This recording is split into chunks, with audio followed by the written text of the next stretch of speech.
From the Thomas Center in Beaumont and engineered by the Legacy Sports Network, welcome to Saturday Night Football presented by Texas Emergency Care Center. Tonight it is a Week 5 showdown in District 21 5A as the Laporte Bulldogs visit the Westbrook Bruins.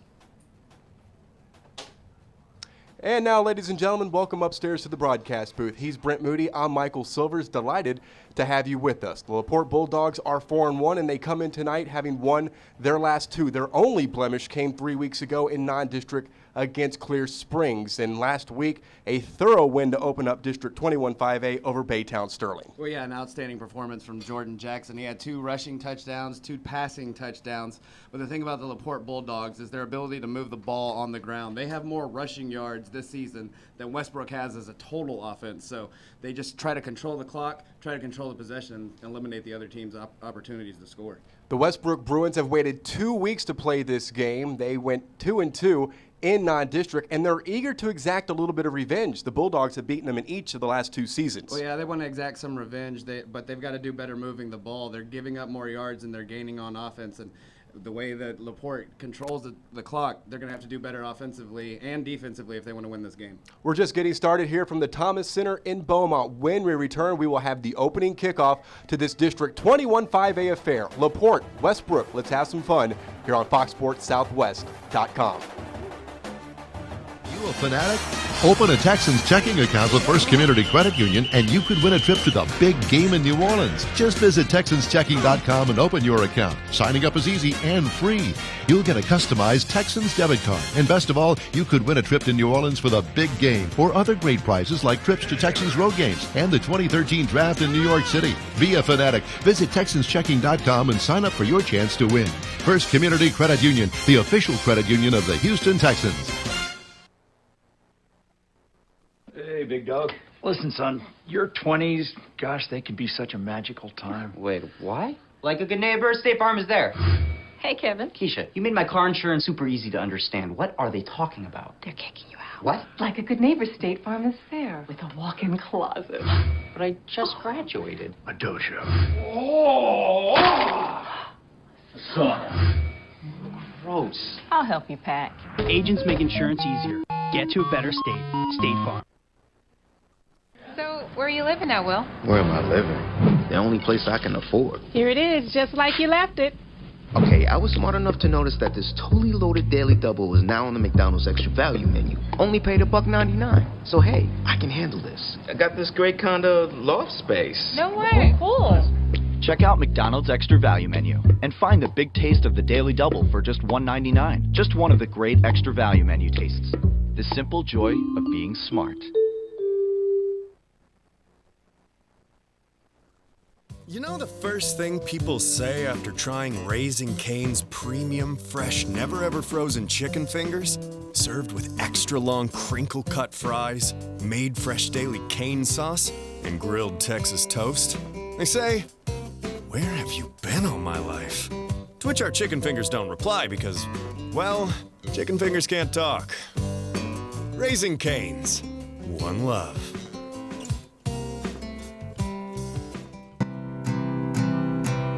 Won't you be good to yourself? And don't you feel like coming home? It'll be like coming home. Some rooms feel like a fishbowl. But in our roomy suites, you can spread out and live a little. With breakfast, dinner, and drinks included, you'll feel right at home.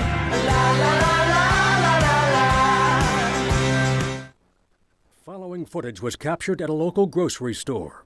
This man just took money from his bank that wasn't in his account. Did you catch it? Let's see that again. There, he just got 10 cents back for every $10 or more purchase on his debit card with cashback counts checking from Community Bank.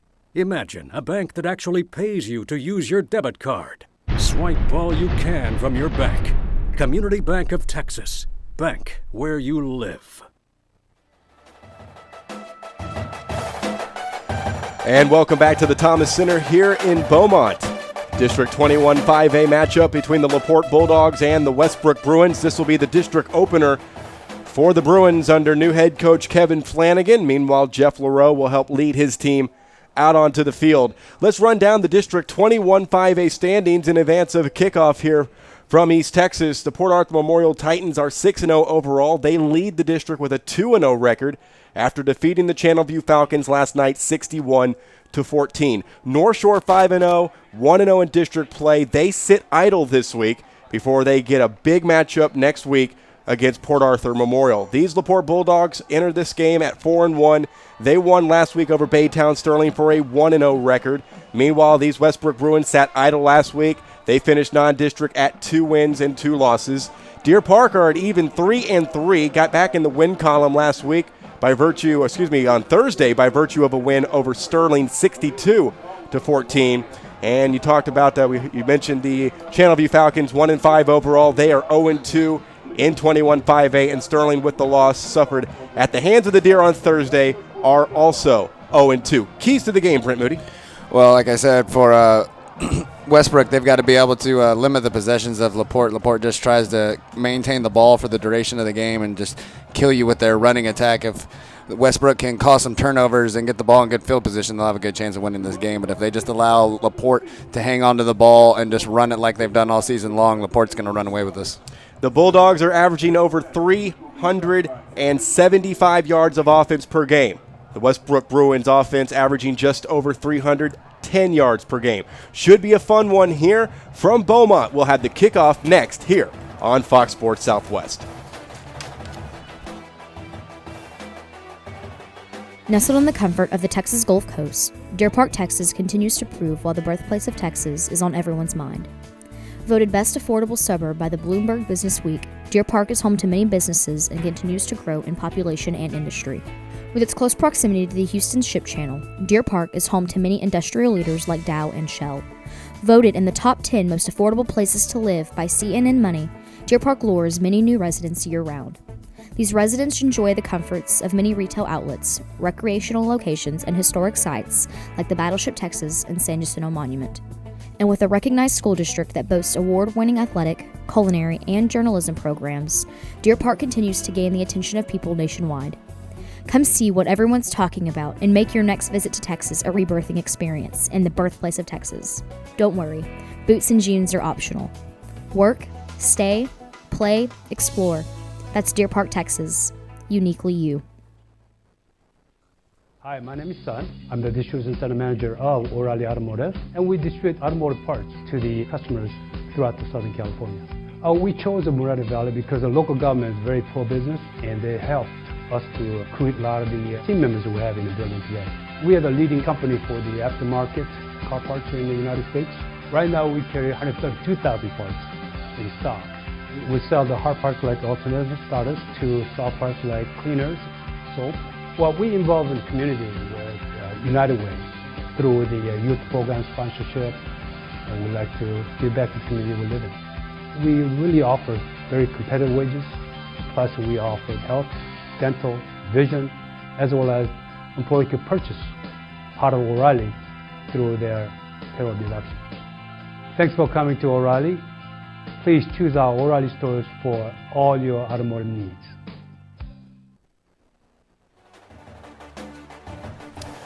And welcome back to the Thomas Center. The Laporte Bulldogs are 4-1 overall. Their only loss this season came at the hands of the Clear Spring Chargers 3 weeks ago. 32-8 the final score. Talking with head coach Jeff LaRoe, just nothing seemed to go right in that game. Special teams miscues on returns. Punt team, ball hits one of their players trying to defend a return, and it's just one of those things, or try to help with the blocking on a return. Ball hits them. It's just one of those games where all the things just compiled on top of each other, and it just wasn't meant to be that night.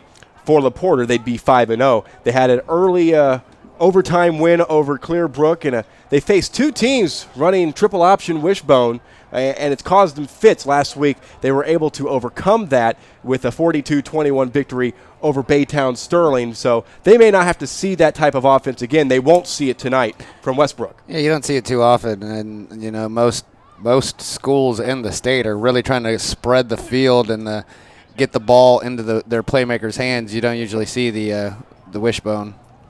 As you take a look at the captain's meeting at midfield, Laporte with the 42-21 victory over Sterling last week, picked up 371 yards of total offense, 204 of which coming on the ground. Keith Whiteley, 18 carries, 149 yards, 2 touchdowns. He's the primary back in the backfield, and you'll see the starting lineups once we get started. Westbrook were off last week. In their last game, they shut out Chavez 49-0, in which they were able to amass 434 yards of total offense, 190 of which came through the air, thrown by senior quarterback Chris Clack, who has 478 yards passing this season. And he, talking with Kevin Flanagan, his head coach, down the field in pregame. He will have a lot of the offense predicated on him tonight. So we'll see the approach offensively with the senior quarterback. Laporte will receive the opening kickoff. They are in white, Westbrook are in blue. And we'll get a good look at this Laporte offense here on the game's first possession. You mentioned Keith Whiteley's production last week. You got to think Laporte might have got just a little farther last year in the playoffs if he had a little more help. He had to carry the workload. He also was playing on defense.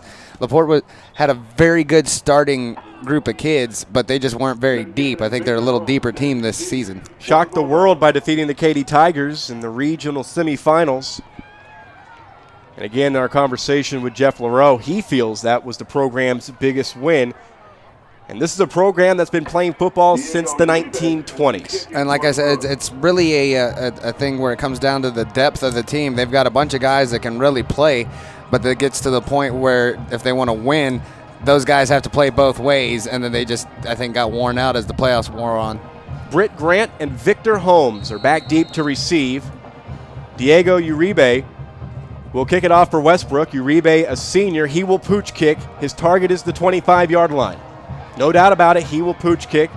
That was another one of the things talking with head coach Kevin Flanagan that he will instruct his kicker to do. This one will be taken just outside of the 25. Good downfield hit. The reception on the kickoff made by Jave Marks downfield. Justin Gilrery on the tackle. And we take a look at the McDonald's starting lineups for the Laporte Bulldogs under offensive coordinator Chad Taylor. Junior quarterback is Jordan Jackson, 34 of 60 for 515 yards this season, 8 touchdowns, 4 interceptions, completing 56.67% of the passes this season. Ligon, Davis, King, Garcia, Lee up front. Receivers are Mark, Grant, Lewis, the tight end Nelson, and the aforementioned running back Keith Whiteley will begin in the backfield alongside the junior quarterback Jordan Jackson. Yeah, it's kind of easy to deal with those 4 interceptions when he's throwing twice as many touchdowns. Jackson will work from under center. 2 wings, and in motion is Jonathan Lewis. He gets the call on the fly sweep. And Lewis up the sideline into Westbrook territory, tippy-toeing out of bounds. We'll see where they mark him out, but a good run. He's out at the 49-yard line. 23 yards on the game's first run for Jonathan Lewis. Well, an outstanding run by Jonathan Lewis. And if you see here, Whiteley seals the edge on the right side, and Lewis was able to get around the corner and beat the angle. Great job. Tried to tippy-toe on the sideline, but just went out. Lewis came in 51 carries, a junior, 359 yards and 5 touchdowns. Also dangerous in the air attack. First down and 10 for the Bulldogs, already in Westbrook territory. On the ground to Whiteley. Whiteley down to the 47-yard line, picking up 2. Now defensively for Westbrook, take a look at the McDonald's starting lineups. The defensive coordinator is Eddie Hatch. Up front are Smith, Green, and Williams. In the linebacking core, Gilrery, Coleman, Kyle, and Square. The cornerbacks are Justin Gilrery and Michael McKee. Dwayne Owens and Moses Gallo are deep back as the safeties. Second down and 8 for the Bulldogs.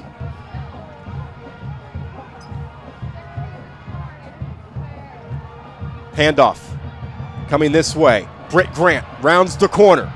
Out of bounds inside the 35-yard line. 13-yard run, first down after the scamper by Britt Grant.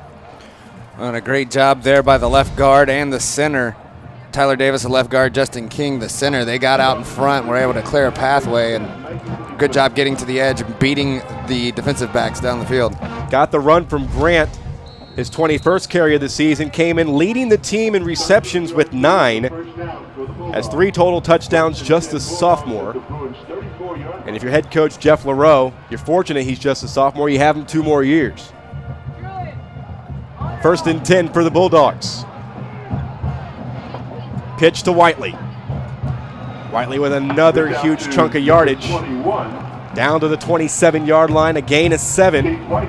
Tackle made by Dwayne Owens, senior safety. And a great job picking the hole there by Whiteley. Just a small hole on the right side. It looked like there was nowhere to go, nothing but blue jerseys. But was able to find a little bit of space on the right side and get them to a 2nd and 3. This is a Westbrook defense allowing 566 rush yards this season. Opponents are averaging 356.25 yards a game against them. 2nd down and 3. On the misdirection, and this time Westbrook's defense stout at the line of scrimmage. They swallowed up Britt Grant and drove him back for a loss of 3.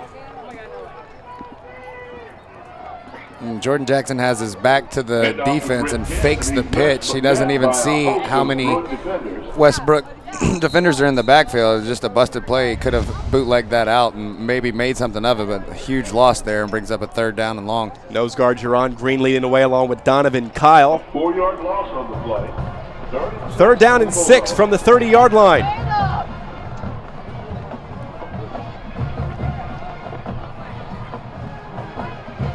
On the play fake, Jackson rolls to his right, throws, and that one well defensed along the sideline.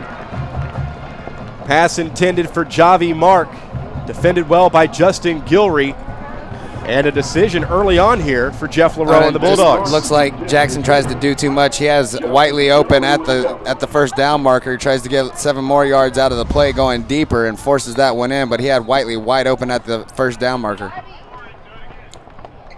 Looks to be no apparent hesitation here by the offense of the Laporte Bulldogs. They will go for it on 4th down and 6, scrimmaging from the Westbrook 30-yard line. Shotgun for Jackson. 3-man rush. Jackson fires deep to the end zone, and it is caught for the touchdown. David Terrebonne, the sophomore, on 4th down, hauls in a 30-yard pass, and the Bulldogs strike first. Yeah, great play call here to just go for it all. Westbrook defending them to just try to get to the 1st down marker and got behind the defense, made an outstanding play on the ball to make that catch.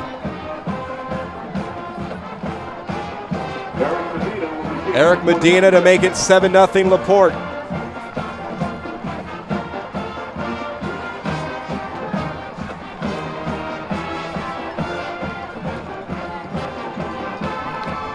And the kick is drilled. 9:35 remaining in the 1st quarter. Laporte out in front, 7-0. You're watching FoxSportsSouthwest.com.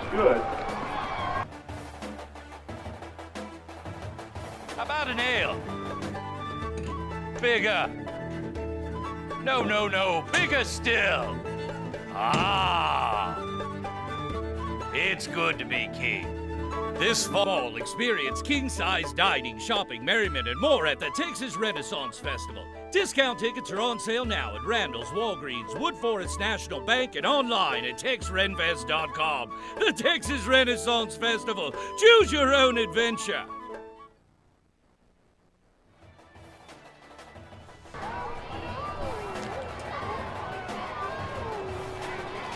Early 7-0 lead for the Laporte Bulldogs.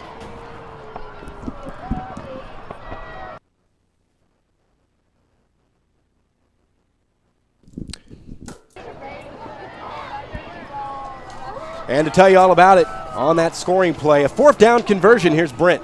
30-yard touchdown pass on 4th down from Jackson to Terrebonne caps off a drive of 7 plays, 72 yards, 2 minutes and 25 seconds off the clock. The extra point attempt by Medina was good.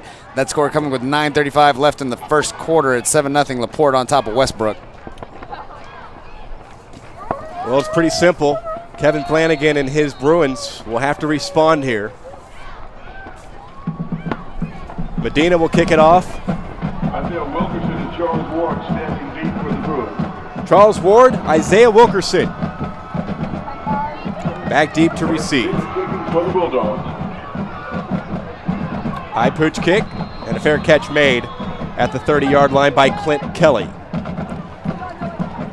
And we'll take a look now at the Westbrook Bruin offense. And their starting lineup brought to you by McDonald's. The offensive coordinator is Jeff Bro. They'll be led out by senior quarterback Chris Clack, 41 of 81, 478 yards, 3 touchdowns to 4 interceptions, completing over 50% of his passes. Up front are Eaglin, Perez, Martinez, Savoy, and Hicks. Ward, Spearman are the receivers along with Velez. And in the backfield, running backs are Justin Hervey and Devin Padilla. With all the pooch kicks, it's really got to be hard to ever get. I mean, it was hard to get recruited as a kicker to begin with, but now with all the pooch, you don't even get any film to show to schools like how far you can boot it. Right. 80 degrees here in Beaumont. Wind at 6 miles per hour, blowing north to northeast.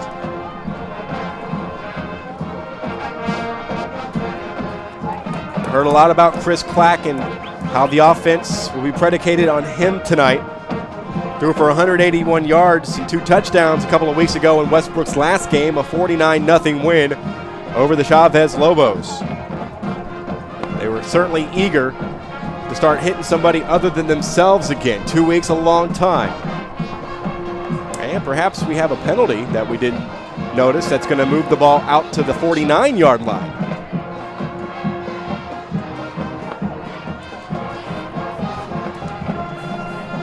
So the Bruins will scrimmage and start this possession, their first of the game, from their own 49-yard line out of the shotgun. Velez in motion. And we had some movement up front. Pass to the left is dropped, intended for Charles Ward. But this might be going on Laporte. Our referee is Ray Parkinson. And an early offsides call on the Bulldogs, who were penalized 3 times for 25 yards in their win last week over Sterling. And it's not the way you want to start defensively for Laporte. This drive was supposed to start on their own 33, and it's been one play, and they've gotten into Laporte's side of the field, 2 penalties. 1st and 5. Handoff to Justin Hervey, attacking the right side. Hervey down at the first down marker, but a flag thrown by our referee, Parkinson. Probably coming back. Mark Guzman and Alex Jones making the defense. Holding on Westbrook. And correct me if I'm wrong, Brent. That flag doesn't seem to be yellow. It must be pink for Breast Cancer Awareness Month. That's it. That's exactly what it is, because I haven't seen a flag yet.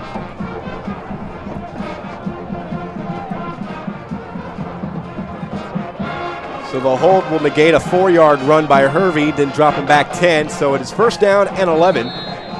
Padilla off the left shoulder of Clack, off his right shoulder, Hervey. Play action pass, throwing on the run, and off the fingertips of Justin Hervey, the junior running back. He had room to run if he was able to haul that one in. A lot of pressure coming from the Bulldogs, and a good job by Clack to feel the pressure and try to get out of the pocket and try to make a play down the field, but his receivers got to haul that one in for him. Was down during warm-ups talking with head coach Kevin Flanagan, and to be quite honest, the receivers were not holding on to the passes thrown by the senior quarterback Chris Clack in pregame. He'll throw again. That one off target, trying to find Devin Padilla. And it is quickly now 3rd down for the Bruins. And I was watching in pregame also, and it didn't seem like they were dropping the balls as much as it seemed like they were having to come back to him. Okay. And the wind is going that way, the way he was throwing, so I'm not sure how the wind was affecting his ball, but it really looked like the wide receivers were having to hold up on their routes, and that's just in pregame. You should have timing down in pregame to hit your targets. 3rd down and 11. Handoff to Hervey. Hervey right side, nowhere to go. Stopped at midfield.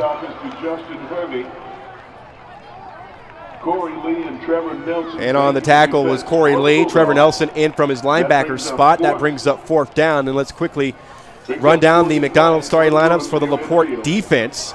Up front, Lane Albertson, Corey Lee, and Mark Guzman. Pickle, Jones, Nelson, and Scott are the linebackers. Hutchinson, Nelson, Whiteley, and Holmes are in the secondary.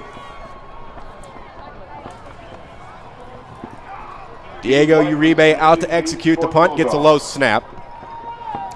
But he drives one. Drives it deep. That'll roll into the end zone for a touchback. 50-yard punt, but only 30 yards net. And the Bulldogs will come out on offense for the second time, 1 for 1, as they scored. If we can go back to that fourth down play, scored on that 30-yard pass from Jordan Jackson to David Terrebonne. Yeah, just an outstanding play call by Laporte, as Westbrook was really just trying to defend shy of the first down marker, and they went for it all from 30 yards out. Terrebonne just made an outstanding catch, diving catch with 2 defenders on him. From the 20, it is 1st and 10 after the hold by the Bulldog defense.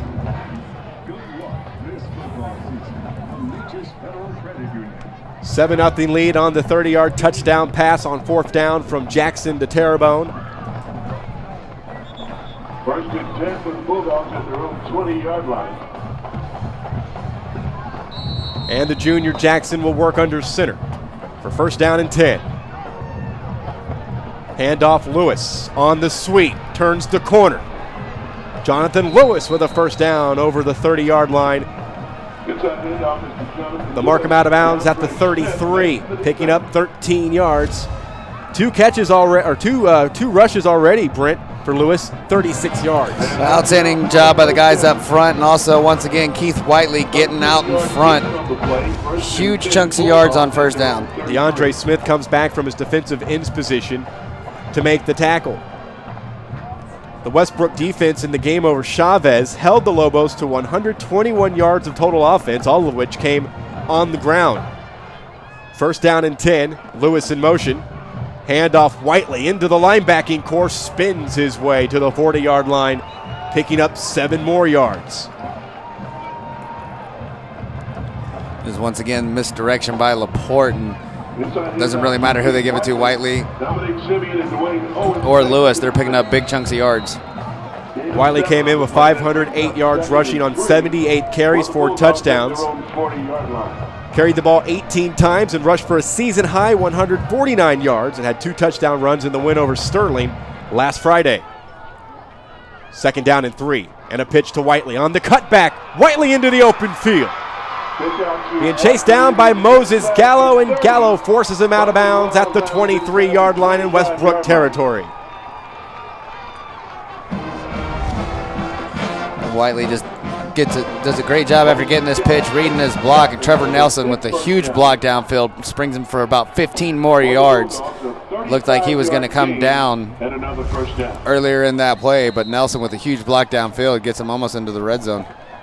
Run of 35 yards for senior Keith Whiteley. 7:18 remaining here in the 1st quarter.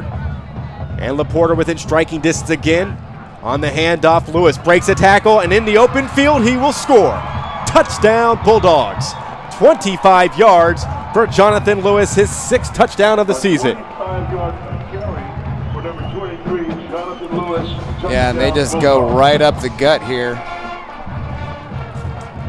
Bring him around. Lewis finds the hole right up the middle, cuts it back, and there's no one from Westbrook. He just walks in.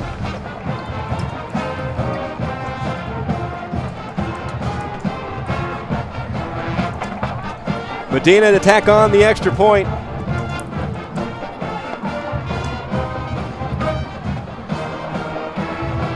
Kick is good. 7:12 remaining in the 1st quarter. Laporte on top, 14-0. Here from the Thomas Center in Beaumont. We're here at Walmart with the Burtons who love movies. Let me show you something new. Come on. Walmart can now convert your favorite DVDs from disc to digital, so you can watch them on your laptop, tablet, phone, anytime, anywhere. Cool, huh? Yeah. Yeah. What'd you guys think that it would cost? I thought it'd be around $10. It's only $2 per disc. That's a great price. Bring in your favorite DVDs, see for yourself. That's the Walmart Entertainment Disc to Digital service. Visit the Photo Center at your local Walmart to get started. That's my favorite part. College football returns to Reliance Stadium as the Big 12 faces off against the Big 10 at the Meineke Car Care Bowl of Texas, Friday, December 28th. Bring your family and friends to experience the passion, pageantry, and football tradition that can only be seen in the Lone Star State. For more information, go online to MeinekeCarCareBowlOfTexas.com or call 832-667-2390. We'll see you in December for a football celebration as big as Texas. And Magnolia Manor.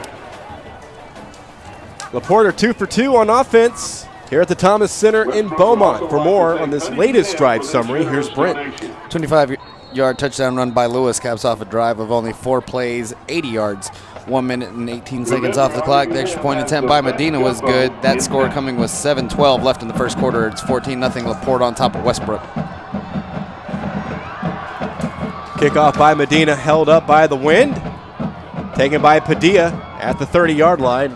He'll muster a yard to the 31 before the coverage brings him down. So the Westbrook Bruins will come out for possession number 2 offensively. Losses to Beaumont, Ozen, and Lamar. Win over Beaumont Central and Chavez. They can't let this game get out of hand early. And they'll just have to play better than they did in their first possession. They'll begin from their own 31-yard line. Hand off to Hervey. Hervey on the cutback musters about 2 yards to the 32. Hervey on the season coming in, 73 carries for the junior, 369 yards and half a dozen touchdowns. At 115 yards on 17 carries and touchdown runs of 40 and 2 yards against Chavez 2 weeks ago. 2nd down and 8. Lofting pass just out of the reach of the intended receiver, Ladarius Spearman. As offers on the table from North Texas and UTEP, leads the team in receptions and receiving yards. Just not able to get enough on it. Excellent penetration there from the Laporte Bulldogs. Huge hit on the quarterback as he released. And again, if that's on target, that's a 6 yard. That's a 6. Spearman won't be caught. That's going to bring up the 2nd, 3rd down attempt. Need to get to their own 41-yard line to continue this drive. One man in motion is Hervey. Handoff on the fly sweep. He's in trouble. No help from any of his blockers. And the Bulldogs swarm to him, drop him back to the 27-yard line. A loss of 6 on the play. And the Bruins are forced to punt again. Yeah, Trevor Nelson just breaks into the backfield and absolutely nowhere for him to go. Trevor Nelson able to just get enough of him to allow for the Bulldogs to get over there and finish him off for the loss, and they're going to have to punt again.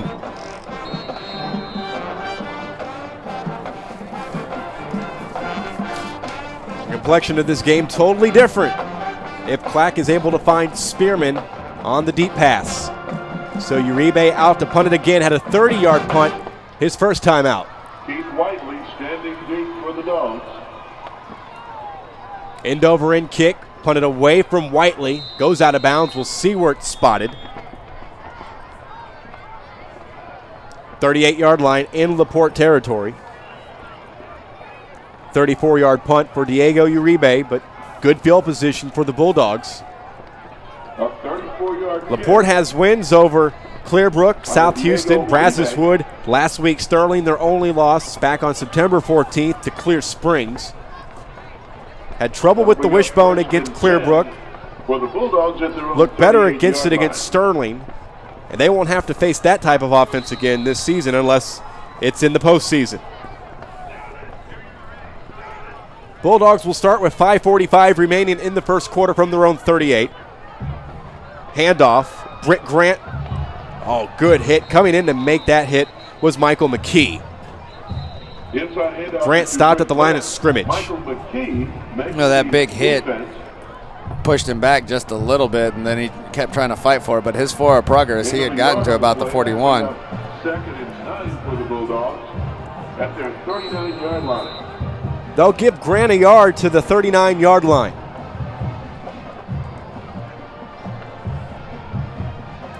Grant close to the 100-yard mark for the season, has 96 yards rushing so far here in 2012. Whiteley the lone setback on 2nd and 9. And a pitch. And Keith Whiteley. Ooh. Went a little bit aerial. Thought he might have lost the ball there, but as he flies over the 45-yard line, he is down at the 46, third and short. 7-yard gain on the play. The running backs from Laporte just do such a great job of reading their blocks. Didn't look like there was much happening on the right side over there, but Whiteley able to find a hole and get them to a third and manageable. 14-0 Bulldogs. Second, third down here in the first half. On the pitch to Whiteley. Whiteley lowers his shoulder, and from here looks like he'll have a Bulldog first down. And it just shows his effort and determination. He was hit in the backfield and just lowered his shoulder and kept driving, was able to push that defender back behind the stick and pick up the first. 1 of 2 on third downs. That's the 6th first down for the Bulldogs. That was Matt Williams, junior backup linebacker, on the tackle.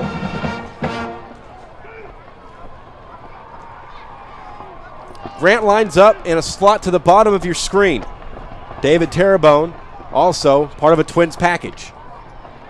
On the ground, Jonathan Lewis into Westbrook territory and taken down at the 45-yard line. A 6-yard run for Jonathan Lewis, who has a 25-yard touchdown run already tonight.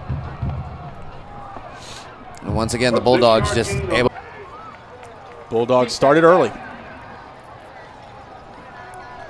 And it looked like they were going to roll out and try to attempt to throw the ball down the field there, and just kind of showed their hand a little bit. Might have to get a different play from the sideline.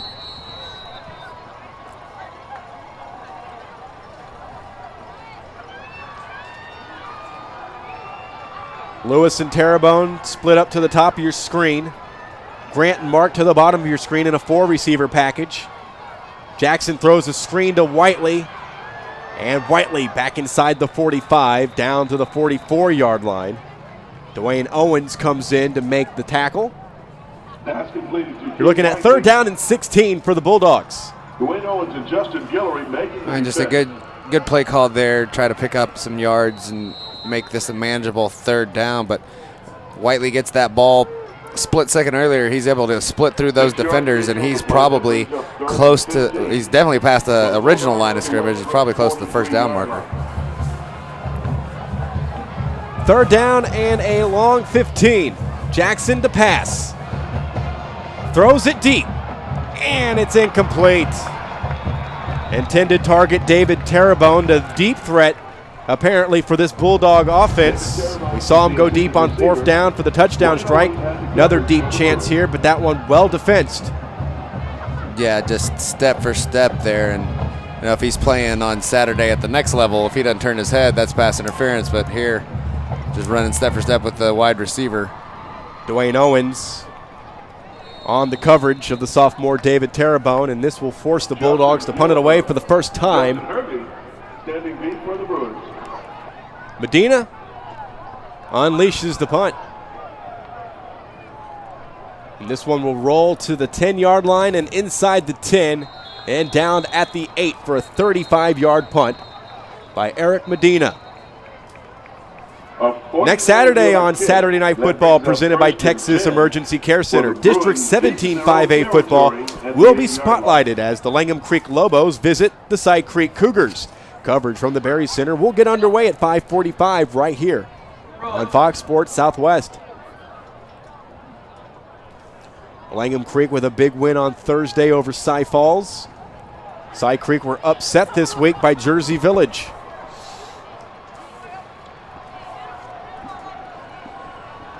.106 remaining in the first quarter. And the Bruins will begin this possession pinned inside their own 10. Haven't been able to get much going offensively, trail by 14. It's an offense averaging 311 yards through 4 games. Penalty was called on the Bruins, dropping them back to the 8-yard line.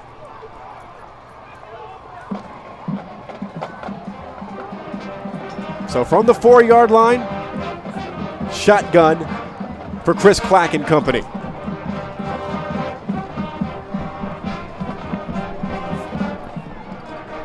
Hervey in the backfield alongside the senior quarterback.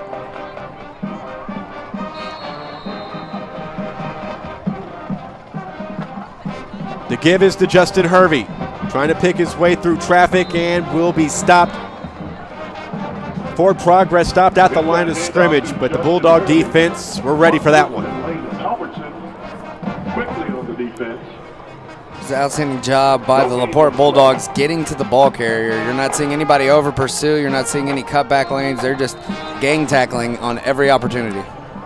Junior defensive tackle Lane Albertson in on the play. Final 30 seconds of the first quarter. Velez in motion to the top of your screen on 2nd down and long. Hervey straight ahead. Not much again. That Bulldog team is ready. Coming in, Jose Scott. So much to talk about. The junior outside linebacker missed the first 2 games due to suspension. Suffered a concussion in the loss to Clear Springs. And by all accounts had his best game of the season against Sterling. And it's a who's who on his offer sheet. Texas, Texas A&M, Alabama, Florida, LSU, Michigan, Oregon, UCLA, USC. And that brings us to the end of the first quarter. More on Jose Scott when we return. 14-0 Laporte after the first quarter.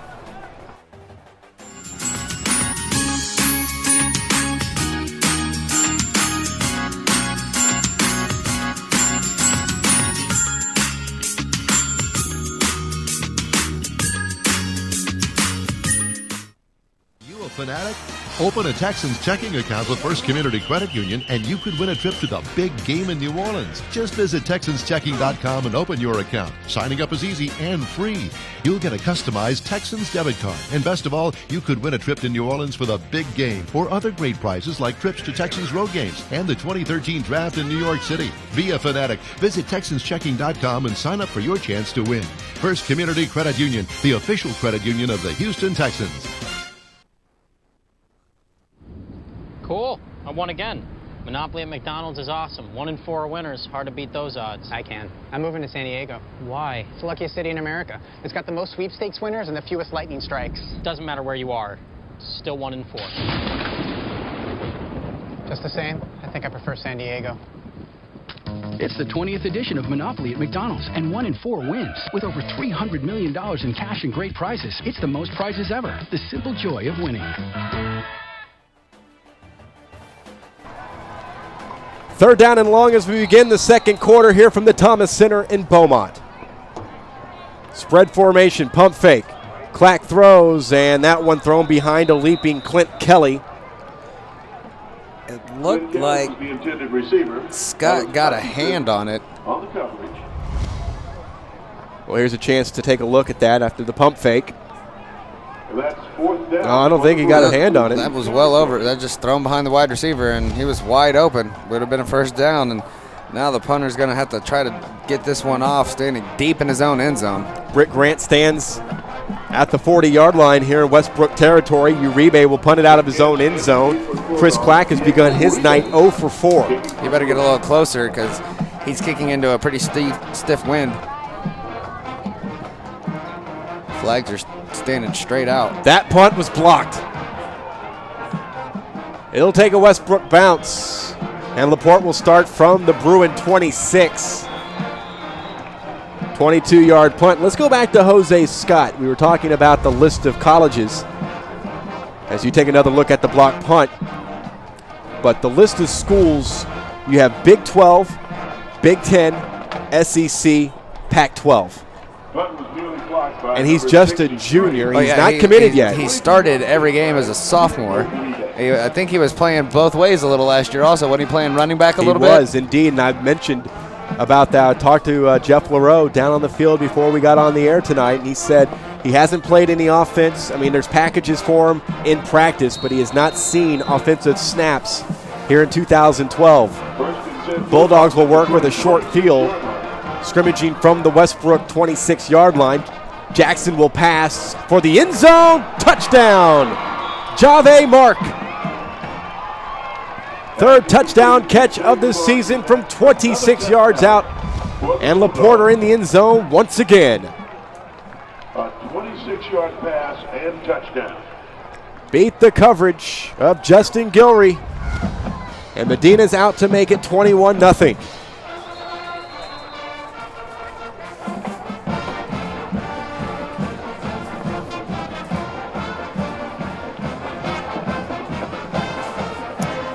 was the same fight song as my high school's alma mater. And Medina kicks it to the field house. 16 seconds into the second quarter, 21-0 Laporte. We're back after this. When it just can't wait, come to Texas Emergency Care Center. We're a licensed, freestanding emergency room, open 24 hours a day, every day. Whether it's a broken bone or chest pain, the doctors and staff at Texas Emergency Care Center specialize in emergency medicine. We're ready and waiting, so you don't have to. At Texas Emergency Care Center, you'll be seen in minutes. We're open 24/7 in Pearland and Cypress, opening this summer in Atascocita. Find us online at txercare.com.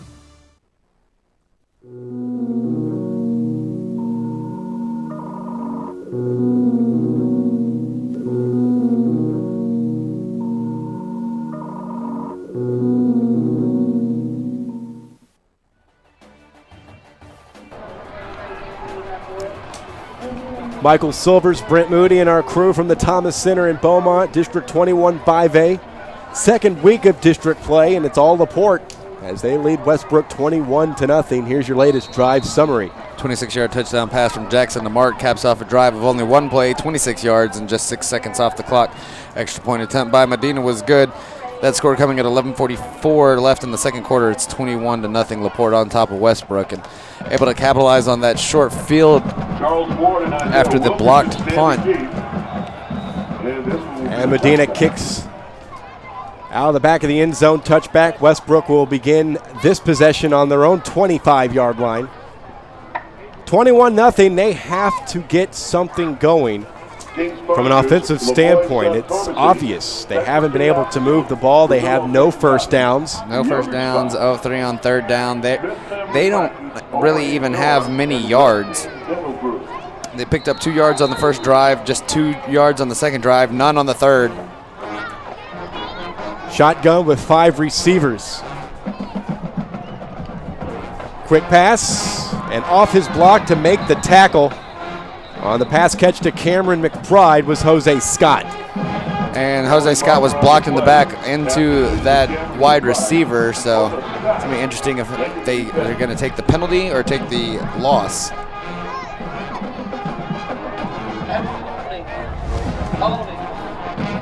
Holding. They will take the lost penalty yardage, 1st and 20, on the second holding call on Westbrook tonight.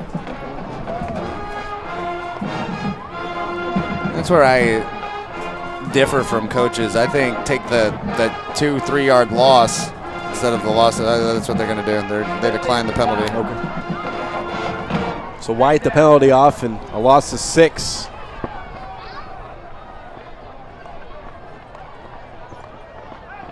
Four receiver package here on 2nd down and 16. Ball on the 19-yard line. Westbrook trailing by 21.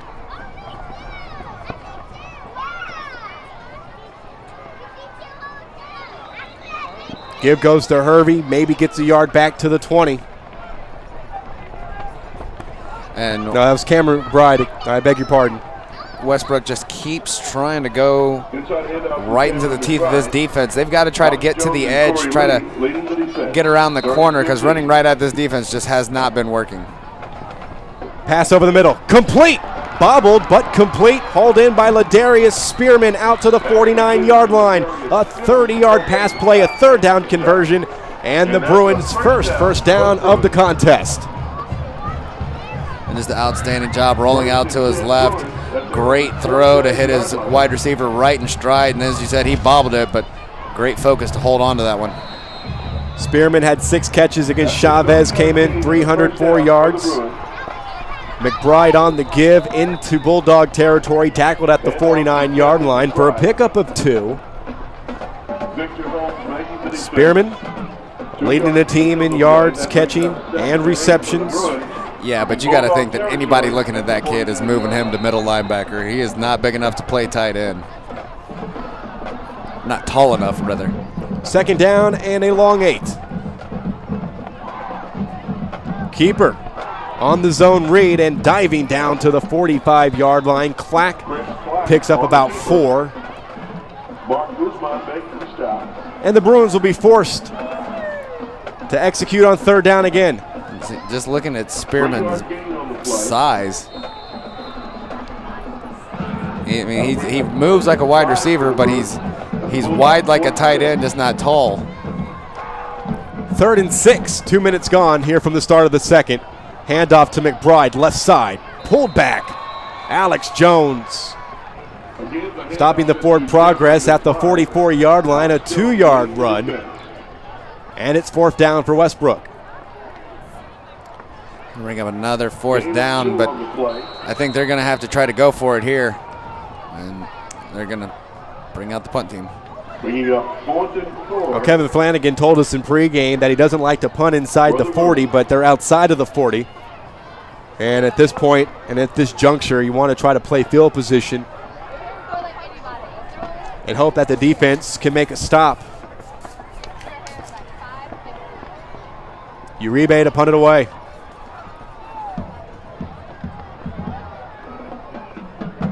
That'll be scooped up by Grant inside the 10. Out across the 30-yard line. Stopped at the 30-yard line. 36-yard punt for Uribe on his 4th punt here in the first half. And certainly did not want to have that return from Britt Grant all the way back out to the 30-yard line. But nonetheless, defense will have to do the job and get the offense back on the field. Yeah, the defense has got to do the job. They've got to do a better job. Laporte's worst starting field position of the game was their own 20, and it only took 4 plays for them to get to the end zone on that drive.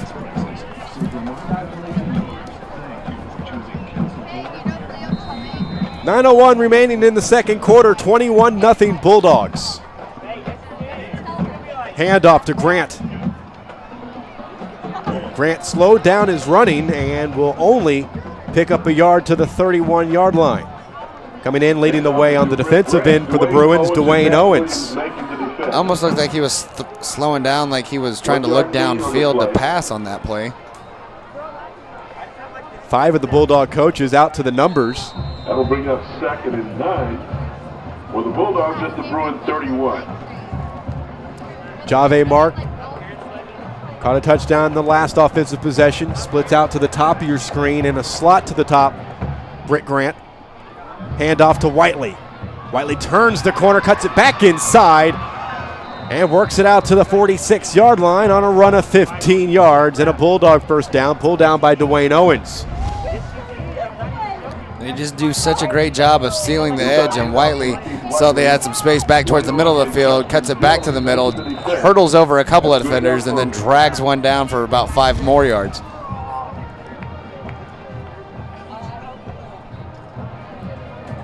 Laporte rushed for over 200 yards in the win over Baytown Sterling, while Westbrook allowed Chavez 2 weeks ago only 121 rushing yards. On the pump fake, Jackson throws it deep, and he overshoots Grant.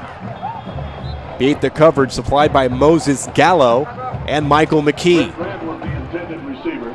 Moses Gallo and Michael McKee on the coverage. And this burnt the coverage, but well overthrown there by Jackson. Did his best to try to run under it. It was about 5 yards ahead of him. Help us select tonight's player of the game by texting BMT. So 1st and 10 transitions to 2nd and 10 after the incomplete pass.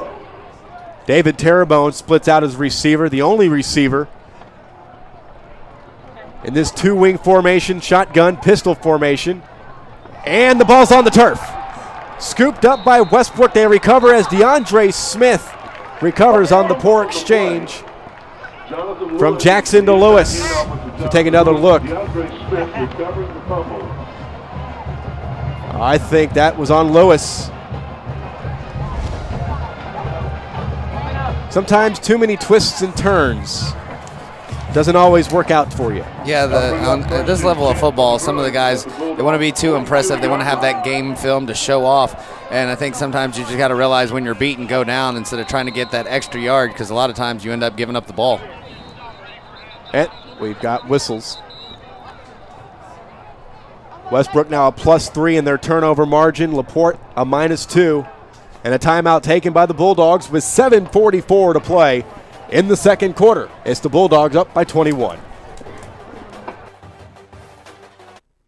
Following footage was captured at a local grocery store. This man just took money from his bank that wasn't in his account. Did you catch it? Let's see that again. There. He just got 10 cents back for every $10 or more purchase on his debit card with cashback counts checking from Community Bank. Imagine a bank that actually pays you to use your debit card. Swipe all you can from your bank. Community Bank of Texas. Bank where you live.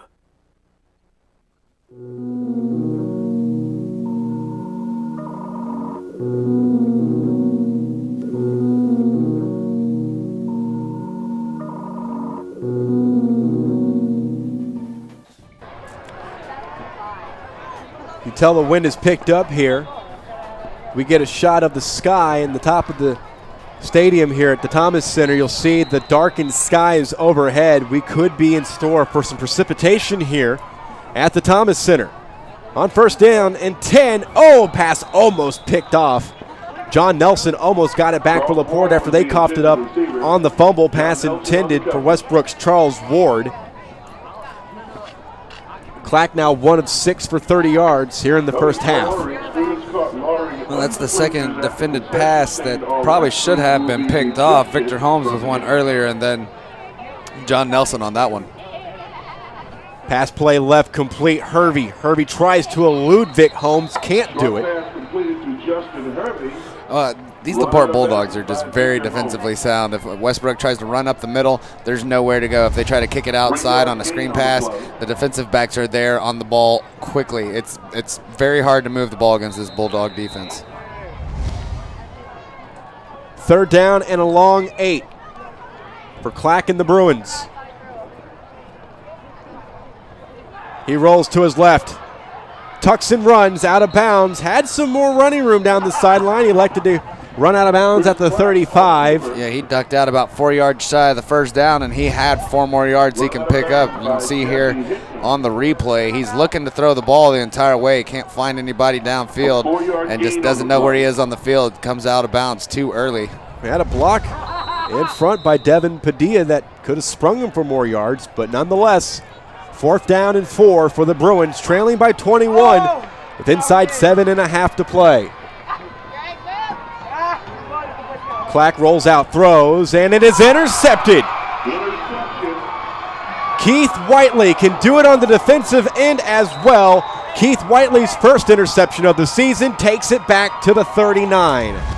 And you heard me talking about it in pregame. The Porte Bulldog team is very good. They've got a lot of athletes, but they're not very deep. So guys play both ways, and Keith Whiteley making the most of his defensive time, coming away with the interception.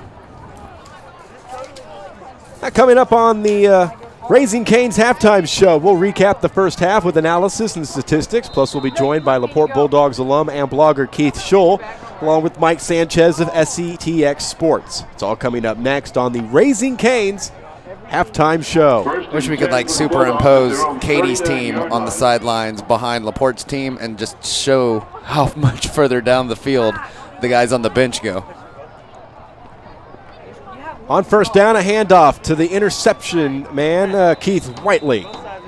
Takes it to the 45 for a run of 6 yards. And just once again, moving the ball, huge chunks of yards on first down. Wouldn't be surprised if Laporte tries to air it out and go for it all here on second down. Well, you mentioned the Katie roster. I mean, at the end of the day, it doesn't matter that your roster stretches from 30 to the 30. You know, last year, that roster stretched from the 20 to the 20 because in the playoffs you bring up some of the sub-varsity. Laporte beat him on a cold, wet night in Tully Stadium 9-7. Reached the state quarterfinals for the 3rd time in program history. Handoff, and Jonathan Lewis with another Bulldog first down. Tackled at the 43-yard line, but a flag is thrown back in Laporte territory. Tyler Guillory and Devontae Williams making the stop for the Bruins. Offsides.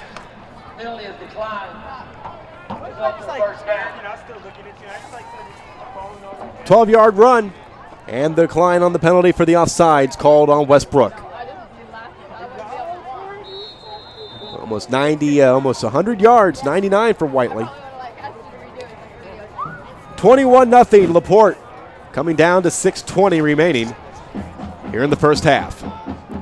Here's a pitch left to Lewis. Jonathan Lewis waiting for a hole to develop. Then shoots the gap inside the 40, takes it down to the 38. On a scamper of 5 yards. Wiley with 99 yards on 10 carries. Lewis with 66 here in the first half. Now we're halfway through the second stanza.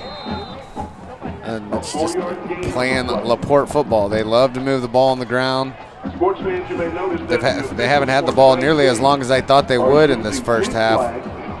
9 minutes and 49 seconds at time of possession up to this point. Inside handoff. Britt Grant breaks one tackle. Leans forward to the first down marker at the 32-yard line.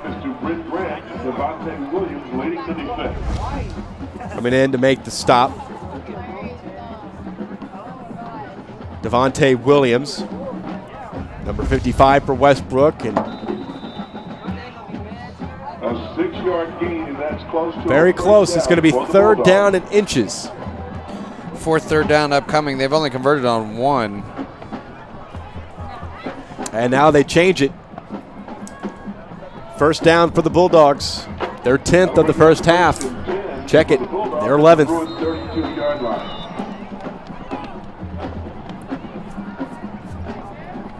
The Bulldogs have moved the football down with relative ease against the Bruin defense.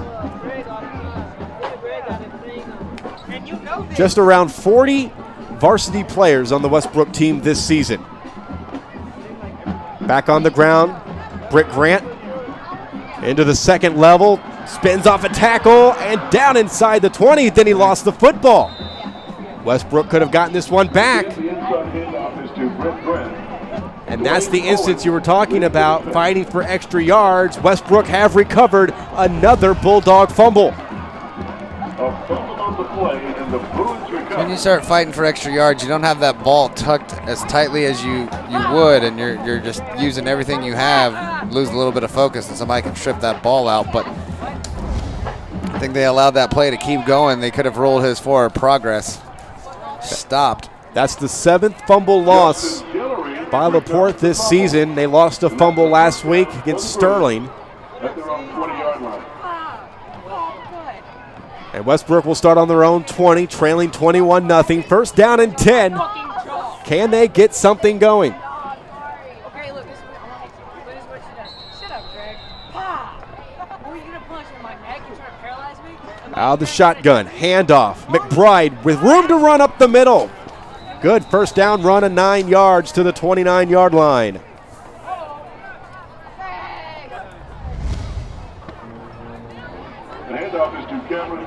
Really the first productive first down gain for Westbrook. And just no Laporte Bulldog jerseys in the area. He just kept finding more space, able to move up the field. Back on the ground again to McBride. McBride to the linebacking core and tried to elude one last tackle attempt but couldn't. On the tackle, outside linebacker Justin Pickle.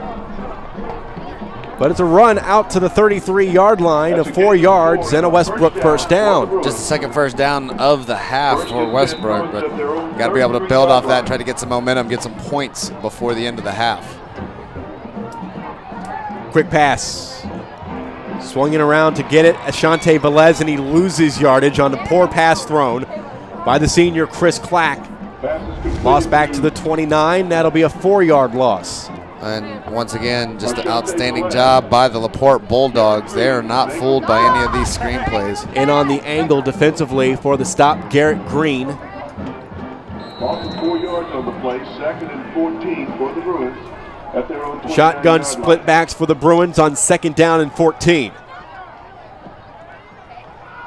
On the reverse. Oh, what a great tackle in the open field as Velez is chopped down by senior cornerback Ellis Hutchinson. That's going to be another loss of about 4. Back to the 25. As you said, just a great job getting in there, making that open field tackle, because if he doesn't get there, he's liable to get them close enough where they might want to go for it. 3 receiver package on 3rd down and 17. Clack to throw on the run, picked off by Holmes, threw it right at him. Holmes inside the 30, multiple flags fly. Holmes down to the 25-yard line. Receiver, Victor Holmes, with the interception. Joshua Hicks. Forced out of the pocket, trying to make something happen, and really forced that one in there. And I'm not really sure where he was even going, because Victor Holmes seemed to be the only person in the area where that ball was. 2 interceptions thrown by Chris Clack. Here's Ray Parkinson. Penalty on Laporte for an illegal block in the back. So we get another look at the interception. Did never see Holmes. Yeah, and he's just getting rid of that because he was about to get lit up if he didn't let go of that ball. There was a Laporte Bulldog beating him down. So that's going to push the Bulldogs back to the Westbrook 41. 1st and 10 for the Bulldogs. They'll scrimmage from the Bruin 41-yard line. Handoff Keith Whiteley.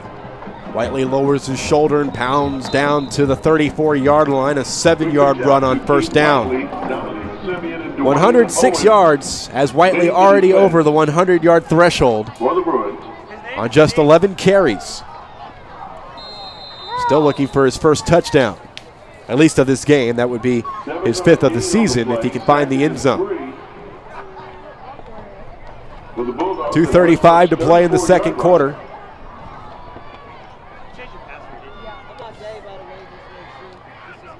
On the ground, eludes a tackle in the backfield, and Whiteley up the middle to the 25-yard line. 9 more yards for the senior running back. 12th first down of the game for Laporte, but look at this move by Whiteley. He's down in the backfield. He is surrounded by blue jerseys and just somehow finds a hole. Just one little head fake, makes his own hole, and is able to pick up the first down. Dwayne Owen saving what might have been a touchdown. 1st and 10 for the Bulldogs, now on the 25-yard line. I mean, he was surrounded in the backfield by Bruins and still able to pick up yards. Jackson fires to the end zone, and that one just a little off target. Pass intended for Jonathan Lewis. Ended up being a little bit short. That just depends on your perspective. Jordan Jackson thinks it was right on target, and he should have been over there where the ball was. Ball landed right at the pylon. Brings up 2nd down and 10 yards to go for the Bulldogs inside the final 2 minutes here in the first half from the Thomas Center in Beaumont. Raising Cane's halftime show is coming up next. Speaking of Raising Cane's, we will select our players of the game presented by Raising Cane's a little bit later on tonight. Raising Cane's, the champion of chicken fingers. Flag thrown by our umpire. Whiteley down to the 21-yard line. Check the penalty. Flag could be a hold.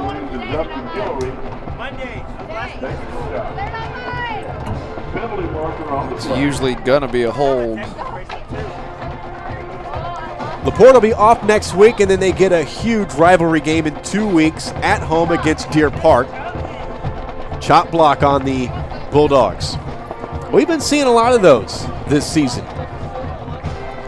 Yeah, they're really trying to atone for player safety. And, they're calling chop blocks on what I didn't really consider to be a chop block in previous years, but keeps kids from blowing out knees and keeps them from pursuing their dreams of playing football at the next level. Then I'm all for it. A loss of 10 back to the 34-yard line. I agree with you wholeheartedly. 2 receivers to the top of your screen. Jackson throws. That is complete. Jave Mark dancing down the left sideline. Mark across the first down marker inside the 15-yard line. 21 yards on the screen pass, and you're looking about 21 yards after the catch. Yeah, and he should have been down like right there at the 25 and just keeps fighting, tiptoeing, picking around defenders, and then a couple of his offensive linemen get right on his back and push him a little bit further down the field. 1st and 10 for the Bulldogs. They can get a first down if they can reach the 3. On the ground to Grant. Grant reverses his field.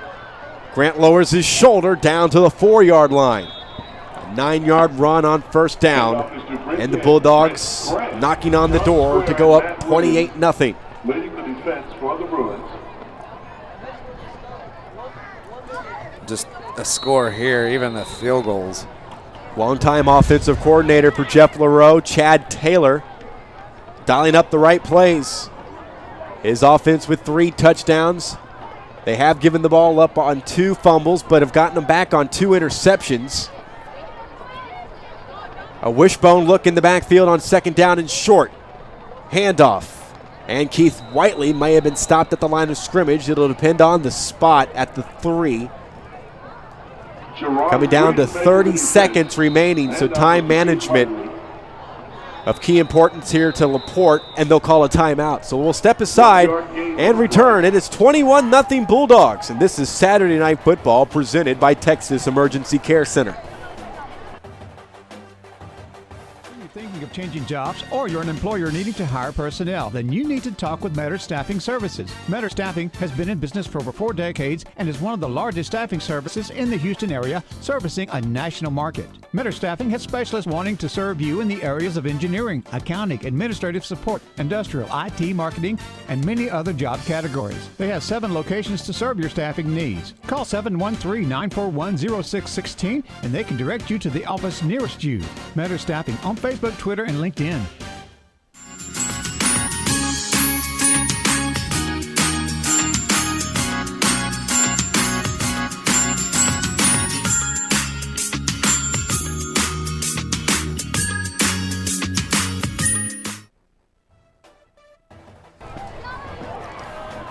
.35 seconds to go in the second quarter.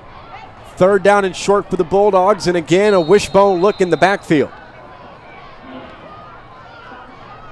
Pass play for Jackson, a fade pass to the back corner of the end zone. Touchdown. Scott.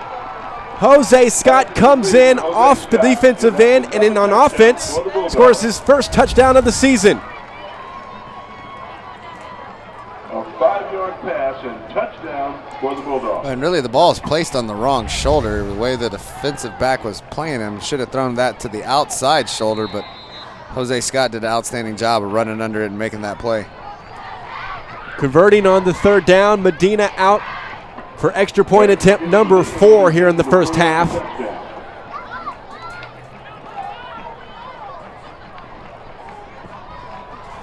And he drills it. 31 seconds to go here in the second quarter. It is all Laporte, 28-0. Won't you be good to yourself? And don't you feel like coming home? It'll be like coming home. Some rooms feel like a fishbowl. But in our roomy suites, you can spread out and live a little. With breakfast, dinner, and drinks included, you'll feel right at home.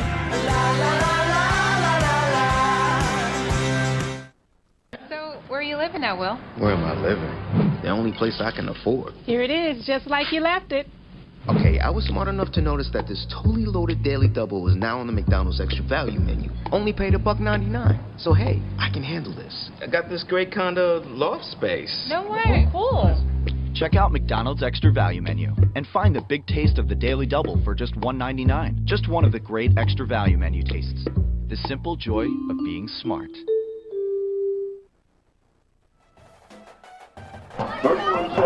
Coming up on the Raising Cane's halftime show, we'll recap the first half with thoughts, analysis, and statistics. Plus, we'll be joined by Laporte Bulldogs alum and blogger Keith Schul, along with Mike Sanchez of SETX Sports. It's all coming up next on the Raising Cane's halftime show. Eric Medina has the ball teed up on the 40. He drives it out of the back of the end zone. Here's your latest drive summary. 5-yard touchdown pass from Jackson to Scott caps off a drive of 8 plays, 41 yards, 2 minutes and 36 seconds off the clock. The extra point attempt by Medina was good. The score coming with 31 seconds left in the second quarter. It's 28-0. Laporte on top of Westbrook. Curious as to the approach for Kevin Flanagan and the Westbrook Bruins, trailing by 28, 31 seconds to go until halftime. will be Whole another ejected 24 from minutes the game. after this half. Might it be a different 24 minutes for the Westbrook Bruins on offense? Begin with a run to Justin Hervey. Hervey to the second level, skips over the 30 out to the 32. Gain of 7. Handoff is to Justin Hervey. Alex Jones And the Bruins not too interested in. Or they're getting up to the line of scrimmage. Not interested in stopping the clock. Keeper for Clack, he goes nowhere. Loss of a yard back to the 31, and that will bring us to the end of the first half. Laporte Bulldogs have come in. They've driven east here to the Thomas Center. And they have a 28-0 lead over the Westbrook Bruins after 24 minutes. When we return, it's the Raising Cane's halftime show. The Bulldogs and impose their will. But the adjustments will have to be made when we come back to start the third. All Laporte at halftime.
Nestled in the comfort of the Texas Gulf Coast, Deer Park, Texas continues to prove why the birthplace of Texas is on everyone's mind. Voted best affordable suburb by the Bloomberg Business Week, Deer Park is home to many businesses and continues to grow in population and industry. With its close proximity to the Houston Ship Channel, Deer Park is home to many industrial leaders like Dow and Shell. Voted in the top 10 most affordable places to live by CNN Money, Deer Park lures many new residents year-round. These residents enjoy the comforts of many retail outlets, recreational locations, and historic sites like the Battleship Texas and San Jacinto Monument. And with a recognized school district that boasts award-winning athletic, culinary, and journalism programs, Deer Park continues to gain the attention of people nationwide. Come see what everyone's talking about and make your next visit to Texas a rebirthing experience in the birthplace of Texas. Don't worry, boots and jeans are optional. Work, stay, play, explore.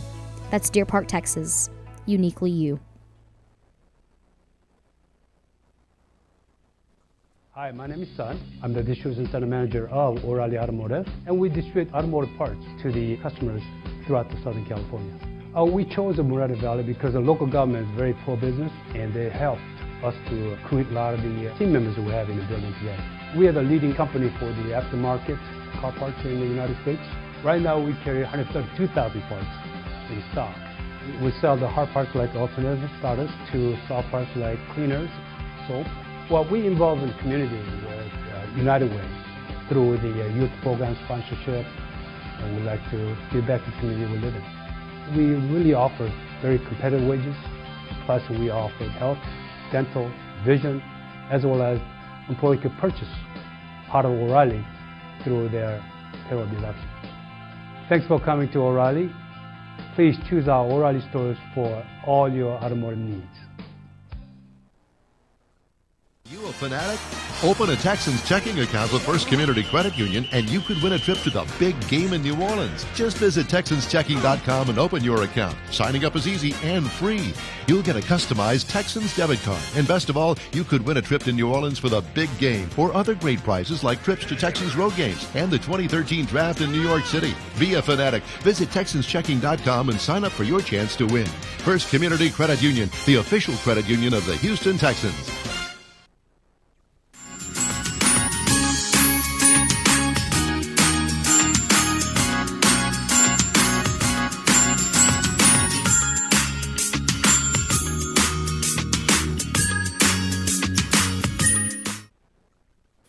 footage was captured at a local grocery store.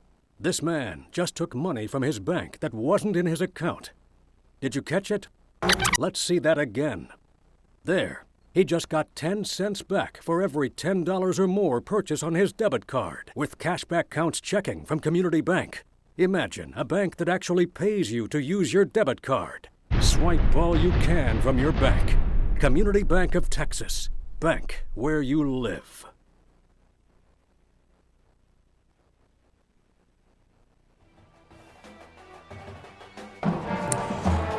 Halftime here, and it's the Raising Cane's halftime show. Let's go down to the field and join the performance of the Laporte Bulldog drill team and marching band.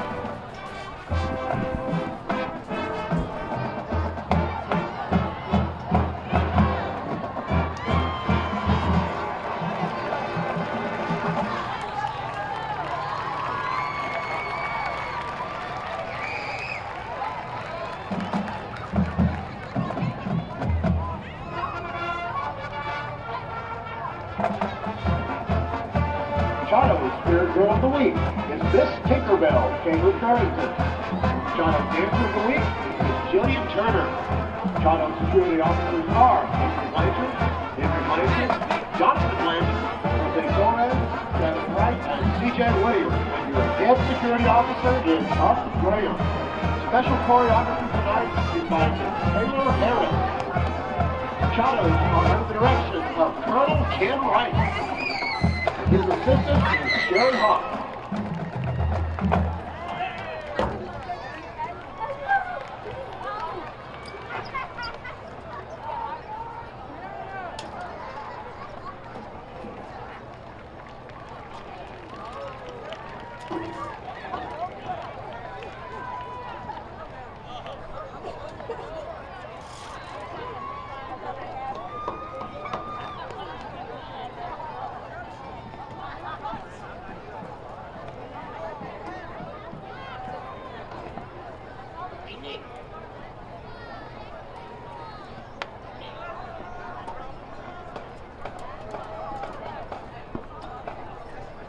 Ladies and gentlemen, presenting the Laporte High School Mighty Bulldog Marching Band. Directors are Kevin Poe, Kevin Ford, and Steve Ferenzi. Our director is Emily Muller. The principal of Laporte High School is Todd Shoppy, and our superintendent is Lloyd Graham. Director of Fine Arts is Matt Hunt. Drum majors are Mary Ellen Laurel and Joshua Thomas. Guard officers are Rancho Codra and Kimberly Kimball. The Bulldog Band takes you back to the Rockout Old School tonight with their presentation of Out of the Rising Sun by the Animals, We're Not Gonna Take It by Twisted Sister, and Proud Mary by Tina Turner. Trumpet soloist tonight is Luke Robeson. Bulldog fans, get ready to rock.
And we welcome you back inside the broadcast booth here on the Raising Cane's halftime show, where it is 28-0 in favor of the Laporte Bulldogs over the Westbrook Bruins in this District 21-5A matchup. The first for the Westbrook Bruins, who came in after a bye, going 2-2 in non-district. Joined now by administrator and broadcaster for SCTX Sports, Mike Sanchez. SCTX Sports, an authority here in the Golden Triangle. And as you look at the first 24 minutes, not much you can hang your hat on if you're a Westbrook Bruin fan right now. No, they're getting beat up front. That massive offensive line for Porte is really taking care of business. And the running backs, they're moving it around to 3 or 4 different running backs for Porte, and that kind of keeps Westbrook off balance. And they're hitting a couple of passes as well. And Westbrook's been a little bit suspect to the pass game for the first 4 or 5 weeks this year. And, it's just not a good sign when you can't stop the pass, you can't stop the run, and then your offense can't get off the line of scrimmage as well. A lot of people in the Houston area think that the Lamar Redskins are a highly touted team, and that's very well the case. But they only lost by 12 to them about 3 or 4 weeks ago.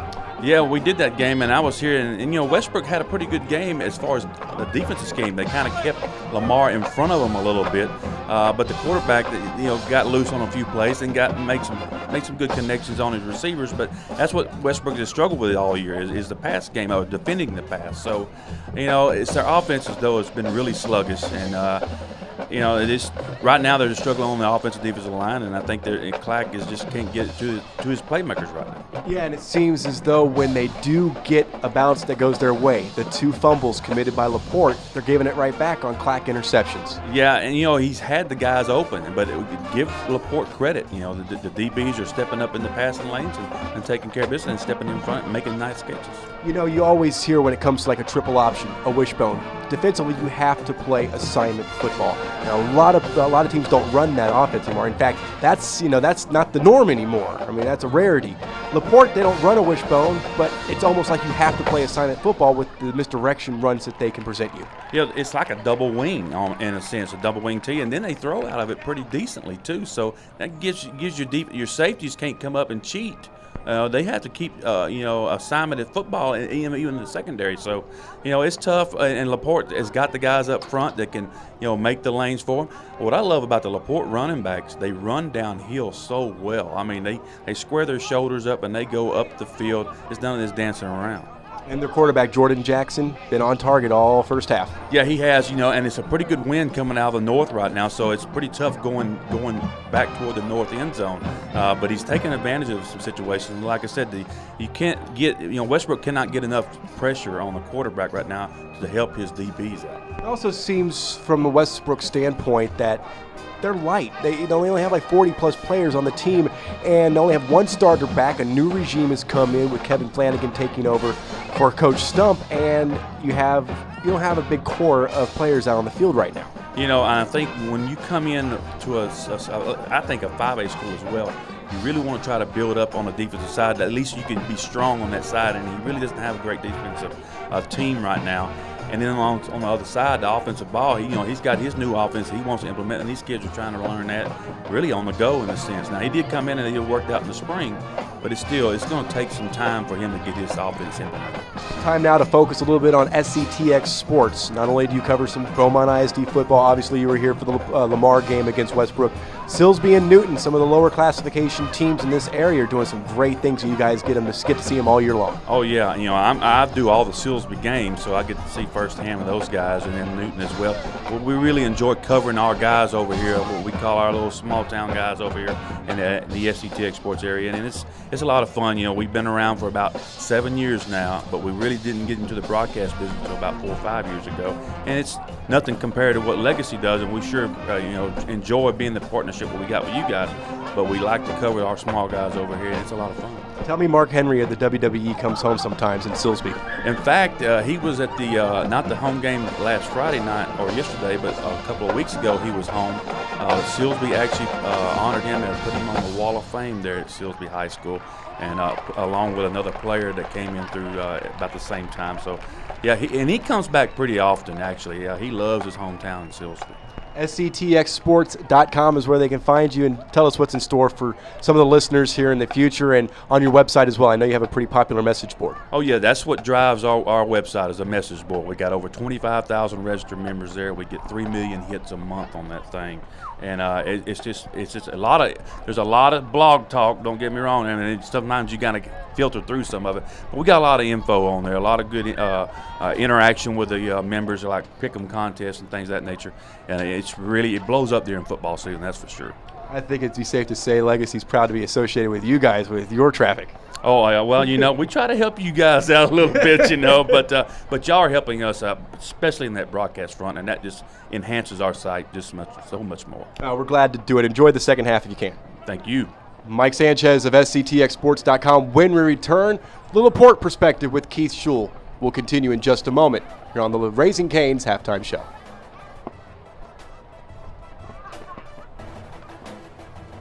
Nestled in the comfort of the Texas Gulf Coast, Deer Park, Texas continues to prove why the birthplace of Texas is on everyone's mind.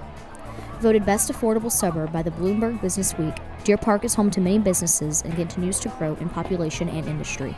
With its close proximity to the Houston Ship Channel, Deer Park is home to many industrial leaders like Dow and Shell. Voted in the top 10 most affordable places to live by CNN Money, Deer Park lures many new residents year-round.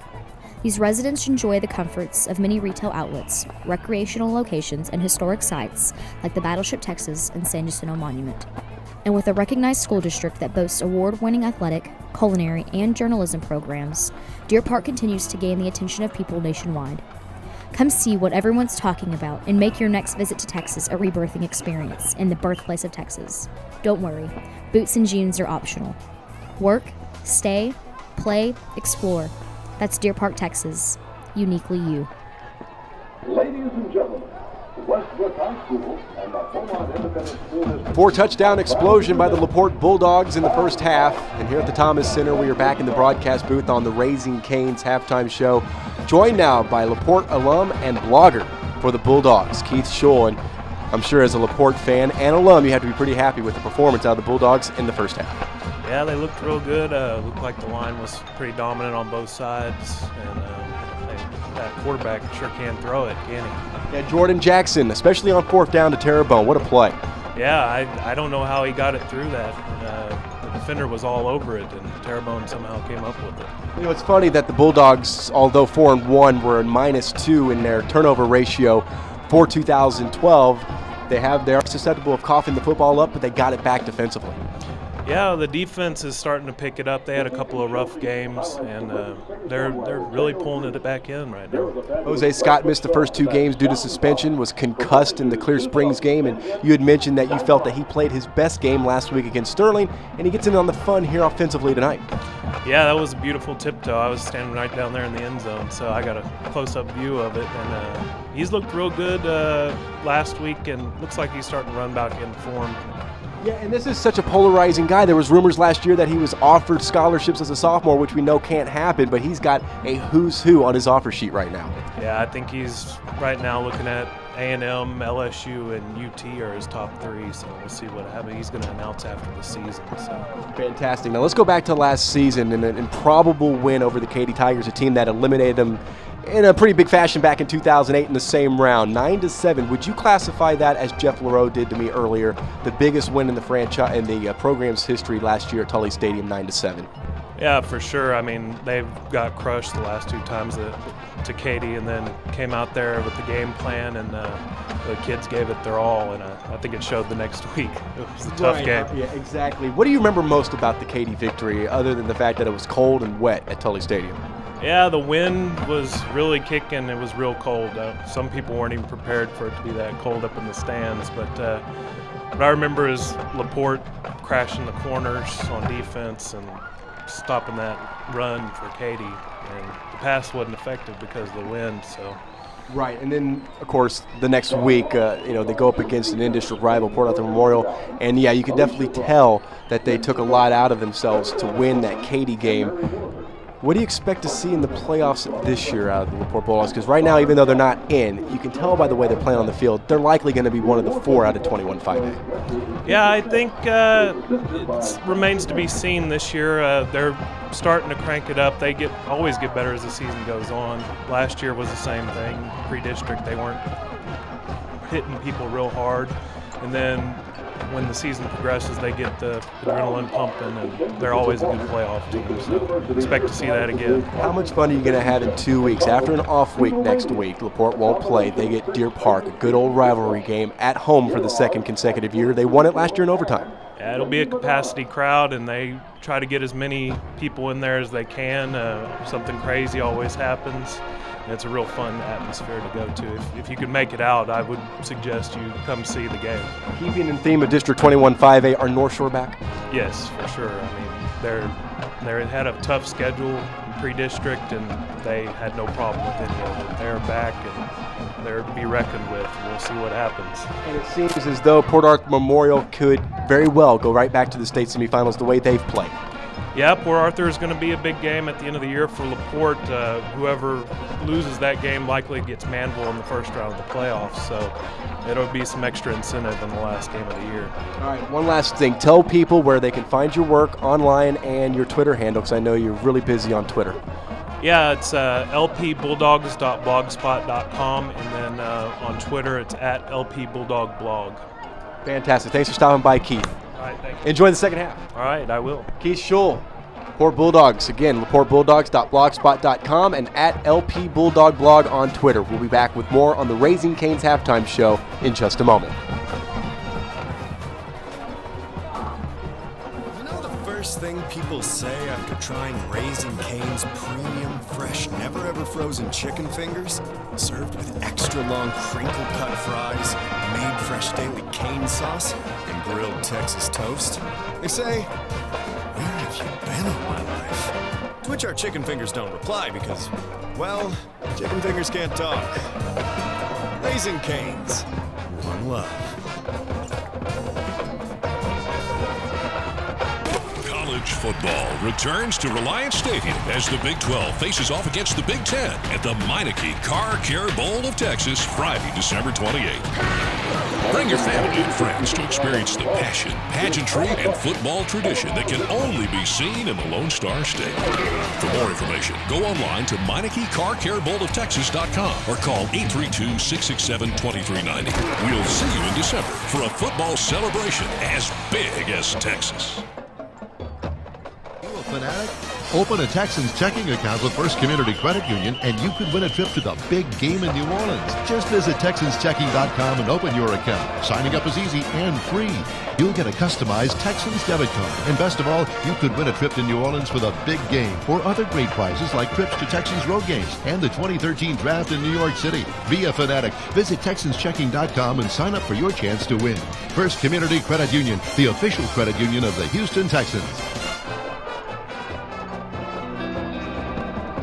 Couple years of football night and a few thousand diapers later. Oh yeah, he lost that little girl. All her life she's been coming toward you. Now that she's driving, she's going the other way. There goes my life. Thanks to State Farm's Steer Clear program, teens learn safer driving and parents gain peace of mind. Qualified personnel to staff your organization. It's a difficult assignment in today's job market. If this is a challenge for you, then call Metter Staffing Services. They've been assisting Houston area employers for over 43 years in locating all types of personnel, ranging from entry-level administrative candidates to CEOs, and virtually every other job category to meet your employment needs. Join the Metter Staffing conversation online on Facebook, Twitter, and LinkedIn. Call 713-941-0616 today. Metter Staffing. They know the people you need to know. I'm the distribution center manager of O'Reilly Automotive, and we distribute automotive parts to the customers throughout Southern California. We chose the Moreno Valley because the local government is very pro-business, and they help us to recruit a lot of the team members we have in the building today. We are the leading company for the aftermarket car parts in the United States. Right now we carry 132,000 parts in stock. We sell the hard parts like alternative products to soft parts like cleaners, soap. Well, we involve in community United Way through the youth program sponsorship, and we like to give back to the community we live in. We really offer very competitive wages, plus we offer health, dental, vision, as well as employees can purchase part of O'Reilly through their payroll deduction. Thanks for coming to O'Reilly. Please choose our O'Reilly stores for all your automotive needs. Following footage was captured at a local grocery store. This man just took money from his bank that wasn't in his account. Did you catch it? Let's see that again. There, he just got 10 cents back for every $10 or more purchase on his debit card with cashback counts checking from Community Bank. Imagine a bank that actually pays you to use your debit card. Swipe all you can from your bank. Community Bank of Texas. Bank where you live. When it just can't wait, come to Texas Emergency Care Center. We're a licensed, freestanding emergency room open 24 hours a day, every day. Whether it's a broken bone or chest pain, the doctors and staff at Texas Emergency Care Center specialize in emergency medicine. We're ready and waiting, so you don't have to. At Texas Emergency Care Center, you'll be seen in minutes. We're open 24/7 in Pearland and Cypress, opening this summer in Atascocita. Find us online at txercare.com.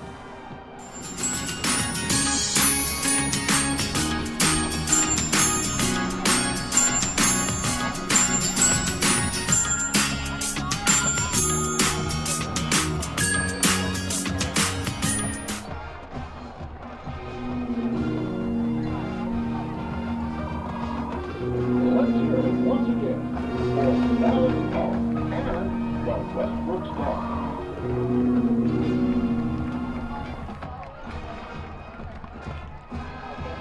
Cool. I won again. Monopoly at McDonald's is awesome. 1 in 4 winners. Hard to beat those odds. I can. I'm moving to San Diego. Why? It's the luckiest city in America.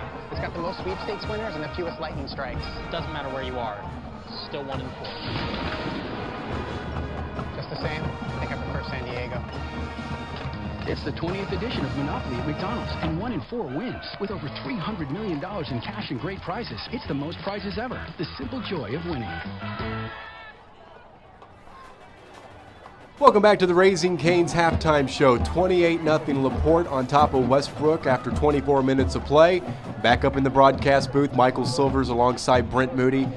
All Laporte, all the time, probably could be worse if they don't turn the ball over twice. Yeah, but the 2 times they turned the ball over, they got it right back with their defense. They're firing on all cylinders. I think if their special teams was in position to score, they would have. It's just too much for Westbrook to try to defend and to try to come up with something offensively to move the ball against the defense. And when you look at the run game of the Laporte Bulldogs, so many players are touching the ball, so many players are having success. Yeah, they're getting the ball into a bunch of guys' different hands, and even Jordan Jackson could move the ball if he wanted to scramble a couple of times. So they've got to come up with something defensively, the Westbrook Bruins, to try to stop this running attack. Otherwise, they're just going to not have any offensive possessions. And what about Jose Scott? Goes into the offense for the first time in one play, fade route, he scores. Yeah, I mean, it was a bad pass. It should have been to his outside shoulder, and he had to find the ball, and then ends up getting it on the inside shoulder, makes an outstanding diving catch. Kid can just do anything. He was an outstanding sophomore to watch, and he's just a junior now. Any positives from the Westbrook perspective? Well, they're still out there and they're still competing. They got to come up with something at the half to try to make an adjustment and move the ball. They've only got 2 first downs. They got to get something to build some momentum and try to get some confidence in the kids. We shall see with the second 24 minutes right around the corner. When we return, we will start the third quarter. This has been the Raising Cane's halftime show, and this is FoxSportsSouthwest.com.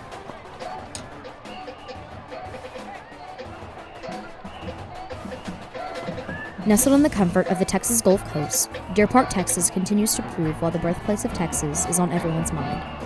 Voted best affordable suburb by the Bloomberg Business Week, Deer Park is home to many businesses and continues to grow in population and industry. With its close proximity to the Houston Ship Channel, Deer Park is home to many industrial leaders like Dow and Shell. Voted in the top 10 most affordable places to live by CNN Money, Deer Park lures many new residents year-round. These residents enjoy the comforts of many retail outlets, recreational locations, and historic sites like the Battleship Texas and San Jacinto Monument. And with a recognized school district that boasts award-winning athletic, culinary, and journalism programs, Deer Park continues to gain the attention of people nationwide. Come see what everyone's talking about and make your next visit to Texas a rebirthing experience in the birthplace of Texas. Don't worry, boots and jeans are optional. Work, stay, play, explore. That's Deer Park, Texas. Uniquely you. So, where are you living now, Will? Where am I living? The only place I can afford. Here it is, just like you left it. Okay, I was smart enough to notice that this totally loaded daily double is now on the McDonald's extra value menu. Only paid $1.99. So hey, I can handle this. I got this great kind of loft space. No way. Cool. Check out McDonald's Extra Value Menu and find the big taste of the Daily Double for just $1.99. Just one of the great Extra Value Menu tastes. The simple joy of being smart.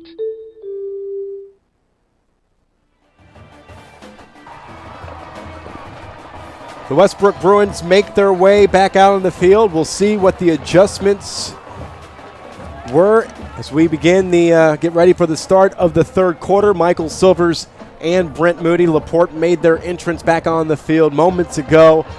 28-0, and the Westbrook Bruins will have to make adjustments not only on offense, but specifically on defense. But they're going to get their chance first, Brent, from an offensive standpoint. Yeah, they're going to get the ball first here in the second half. And, you know, at the locker room at the half, you got to get in the kids' heads. And look, we can score 28 points in a half. We've seen it happen. It was just done to us.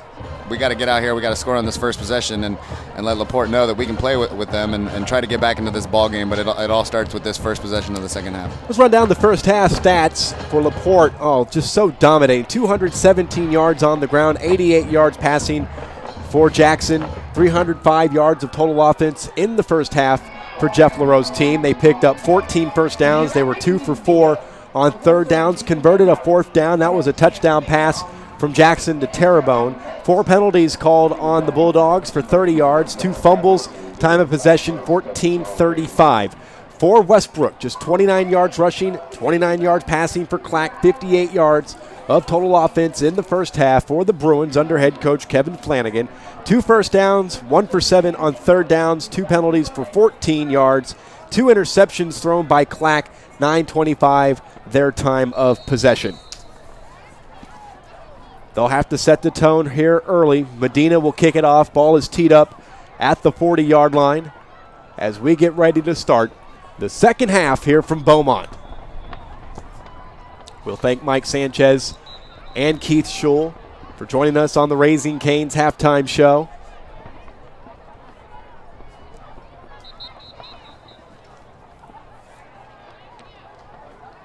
Medina hasn't hesitated to kick out of the back of the end zone.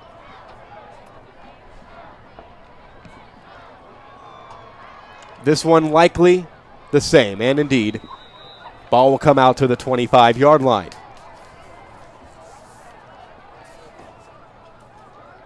Bruins came into this game 2 wins, 2 losses in non-district. Next week they'll get Deer Park. Laporte will be off next week. Westbrook will then follow that up on October 19th with Channelview on the road against North Shore, then home for Port Arthur Memorial. They'll wrap up their season on the road at Stallworth Stadium to take on Sterling. Shotgun for Chris Clack with trip receivers to the top of your screen. Pass complete to Padilla. Devin Padilla up the sideline. Gets a good 8 yards on first down on that pass play. Great productivity there from first down. It's the first time we've really seen them get that screen pass out there and there be some blocks set up. Usually the Port Bulldogs in the backfield ready to make the tackle. Pass completed to Devin Padilla. Now Westbrook, what they want to do is play an up-tempo brand of offense similar to the Oregon Ducks. And that pass was batted by Jose Scott, deflected and incomplete. And talking with Jeff LaRoe in pregame, and the best medicine for stopping that is to do something like that, cause a pass to be incomplete. Nelson on the coverage. 33 for the Bruins. Just really tried to force that one in there. Jose Scott made a great jump on the ball, but the receiver he was going to was surrounded by white jerseys. 4 receivers in the lineup. Out of the shotgun. 1 man in motion. Play action pass. Throwing on the run. Well thrown in accurately. Intended for Ashante Velez. Coverage coming in by John Nelson, but a poor pass thrown by the quarterback Chris Clack, and it's 4th down. That ball well short of the intended receiver, and the punt team is going to come out. Looks like the quarterback's kind of limping back to the sideline. Clack, he's going right over to the training staff. The only other quarterback to register any statistics for Westbrook this season is Devin Padilla. Uribe out to execute a punt as Laporte forced Westbrook to go 3 and out here to start the third quarter. And they fake it. And Uribe with eyes to a first down marker, and Uribe will get the first down. Gutsy play call from Kevin Flanagan, the head coach of the Westbrook Bruins, but it pays dividends. Clack's still limping, but he's coming back out onto the field. Looks like he's favoring that left leg a little bit. 6-yard run on fourth down for the punter, Diego Uribe. First down for Westbrook as the offense comes back out on the field and will scrimmage from their own 38. In trouble, and Clack goes down at the 33 on a loss of 5. Coming in to make the sack, Alex Jones, inside linebacker. And Clack has some words for the Bulldogs after the play. Didn't like how he was brought down, but got to do a better job blocking up front. He's really had no time all game long. 2nd and 14.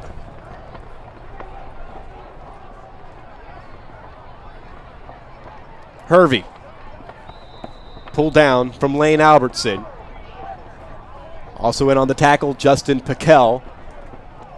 Perhaps a gain of 2 back to the 36. Nonetheless, third down and long. Yeah, 3rd and 11 here, and this is the 9th third down. They've only converted on 1. They've got to do better than that. To the top of your screen, split out Charles Ward. Still held without a catch in this game. Clack on a rollout. Under pressure, reverses his field. Tries to use the umpire as a blocking mechanism, and he's ran out of bounds by Jose Scott, and a flag is thrown right at the point of attack where Jose Scott ran Clack out. I'm going to have to see the replay on that because in live action it didn't look like a late hit. He went far into the bench. And Clack versus his field there, and Scott trying to run him down. He's still in play when he pushes him. I agree. That's. We'll see if they wave the flag off. Our referee tonight is Ray Parkinson.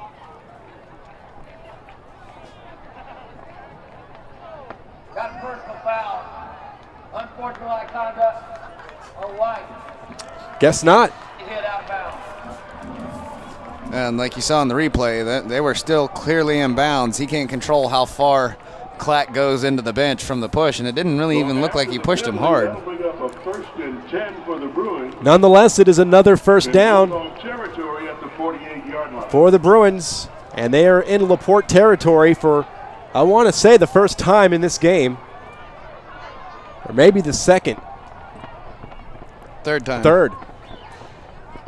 And they'll scrimmage from the Bulldog 49-yard line. Shotgun for Chris Clack. He has Hervey off his left shoulder.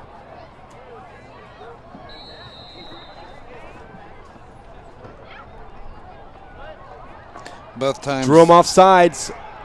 Throws a fade pass to Ward, and it falls incomplete. Charles Ward, the intended receiver. Should be some penalty markers down the field. Was on the coverage. But I guess Laporte were able to fall back.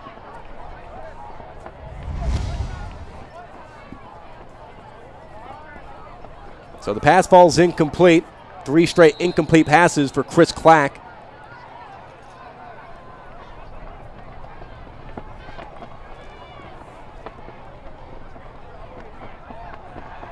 Pass dropped this time by Padilla. And again, the pass was thrown behind the intended receiver, who hears the footsteps from an oncoming John Nelson. But nonetheless, he was forced to spin around. Yeah, had to make a play where he puts his back towards the defense. So you know if you make that catch, you're about to get lit up right in your back. It's hard to haul that one in, but Clack's got to do a better job of leading his receivers. He's also got to get the ball to number 6, Spearman. Clack just 4 of 15, 37 yards and 2 interceptions. 3rd down and 10. Clack fires. That's complete to Ward. Ward to the 40-yard line. That's a gain of 9. No doubt the Bruins will go for it here on 4th down and 1 as Ward finally gets in on the receiving fund, the fourth receiver to catch a pass from Chris Clack tonight. And if you're watching that replay, I wouldn't be surprised if Clack throws another interception. He's looking at 4 all the way, doesn't even look to the top of the field. He had Spearman open the entire way, one-on-one coverage, just completely burned the coverage immediately. Handoff Hervey. Hervey off right tackle for a first down, converting on the fourth down. Handoff to Justin Hervey. Alex Jones making And we have a timeout on the field. 9:42 remaining in the third quarter, 28-0 Bulldogs.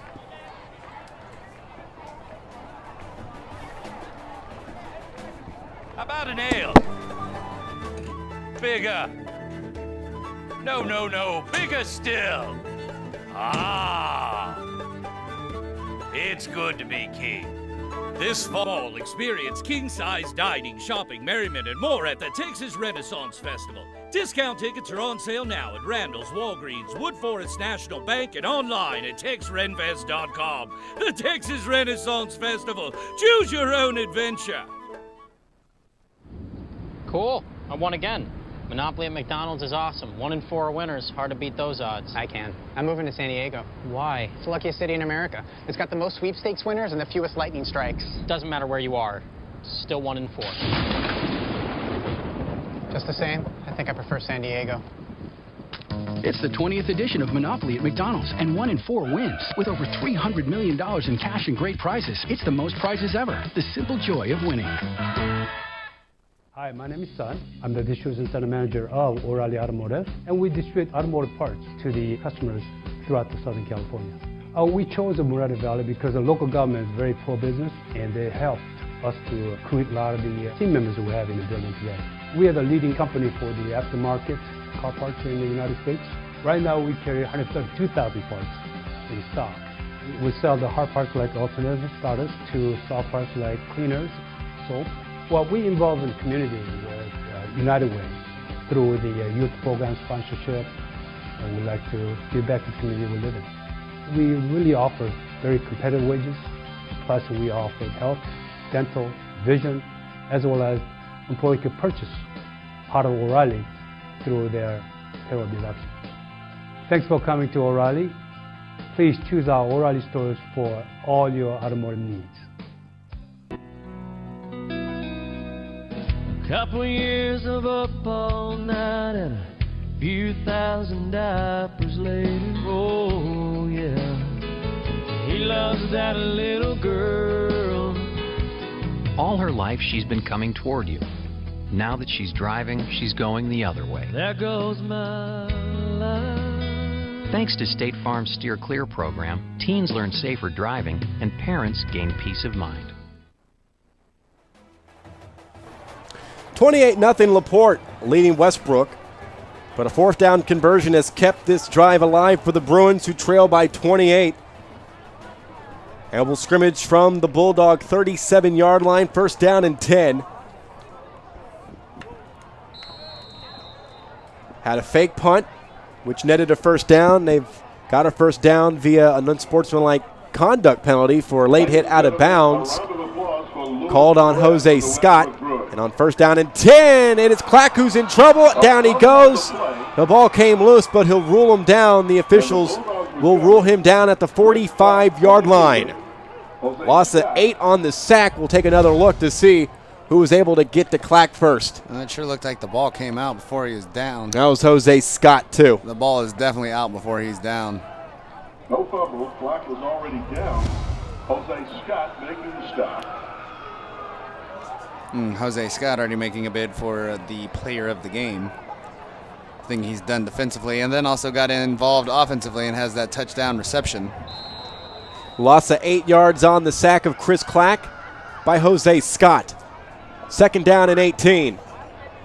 Lofting pass over the middle, and it is Hervey who can't haul it in. Victor Holmes got there right in time. Hervey looked like he had that ball, and excellent closing speed by Holmes. Looked like he got there right at the last minute, was able to get a hand on it. We'll see here on the replay. That ball is placed perfectly for Harvey to... I think he dropped it. He just dropped it. Holmes did get over there in perfect timing to make a play. It's now on 3rd down and 18. The Bruins have to get to the 26-yard line to continue this drive. Could be 4-down territory regardless for Kevin Flanagan's squad. Play action pass. And that pass through the hands of Justin Piquel.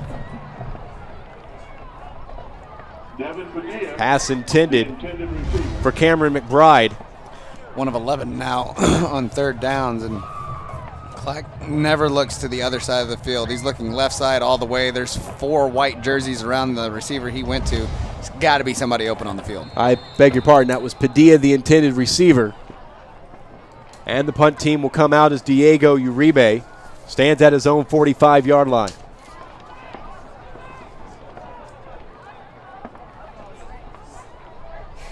Britt Grant stands at his own 10, ready to receive.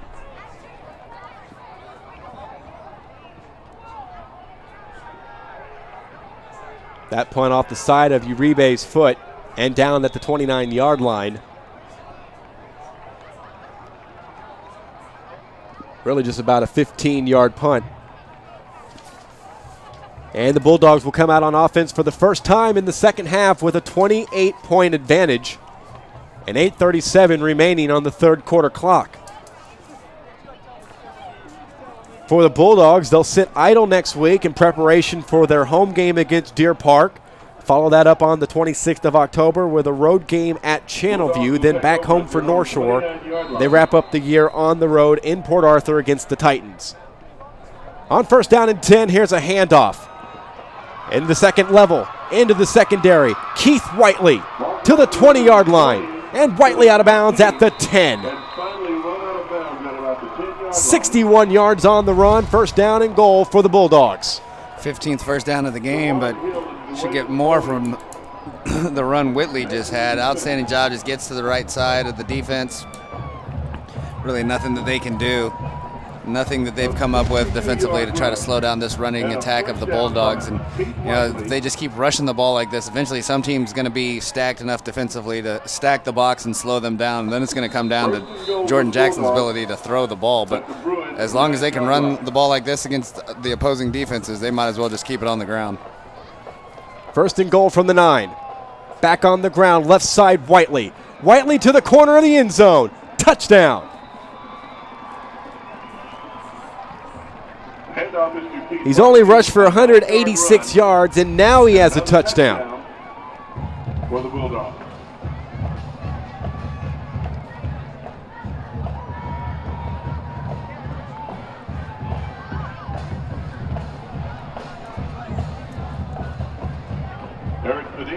Medina to kick the extra point. Didn't take long for the Bulldogs, did it? Only 48 seconds. 2 plays, 71 yards. All Whiteley. And Medina pounds it through and off the field house. 35-0, the Bulldogs well out in front of the Westbrook Bruins in this District 21 5A affair.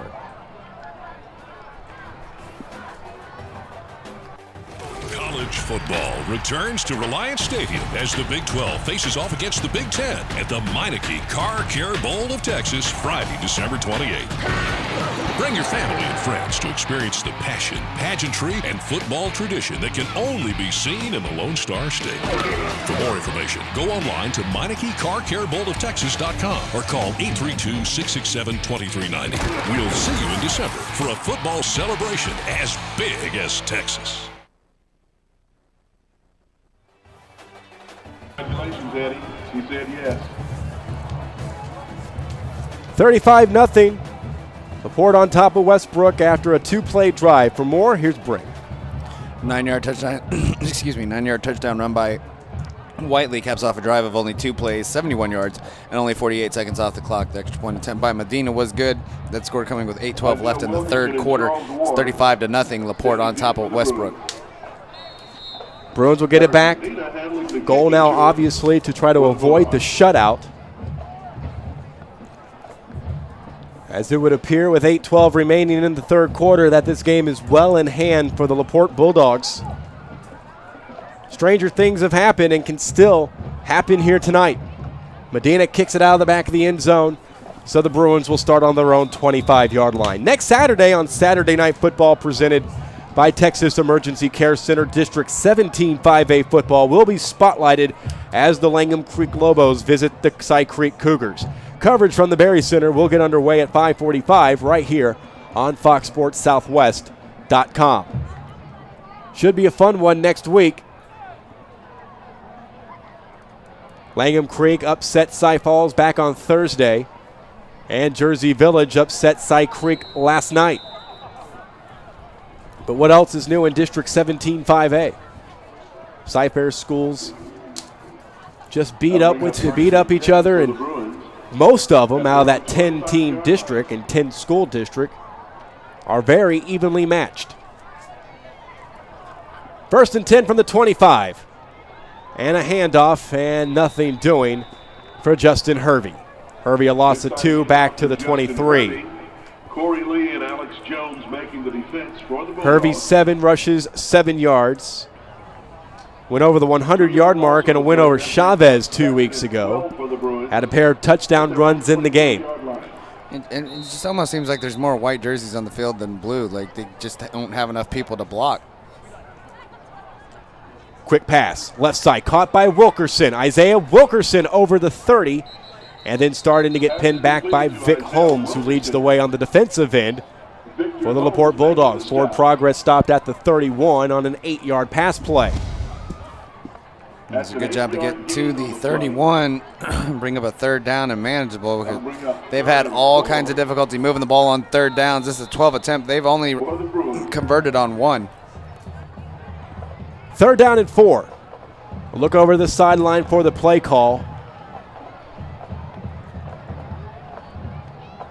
This was something instilled by head coach Kevin Flanagan when he was the head coach at Crosby, but he wanted a fast up-tempo, and there's a drop on the pass to Wilkerson. So if it's not an off-target throw, the receivers aren't helping out their quarterback tonight. But going back to Kevin Flanagan, he was using that multiple-look offensive scheme when he was at Crosby, but when he came here, he wanted to use that fast, up-tempo, Oregon-style offensive game. And they haven't had a chance to really implement that because of drop passes. And on 4th down, deep in their own territory, the Bruins will go for it. A pump fake. Clack's in trouble, and he runs out of bounds and turns the ball over on downs. Right back to the line of scrimmage. And I think Clack thinks it's 3rd down now, and now 4th down because he's staying on the field. Turnover on downs unless he wants to play defense. Yeah, and that's once again, Clack still had some space on the sideline and runs out of bounds. He didn't know what down it was. If he knew it was 4th, I would hope he would have ducked his head and tried to pick up the extra yards. So the Bulldogs will take over now on the Westbrook 31. With over 18 minutes left of game time here at the Thomas Center.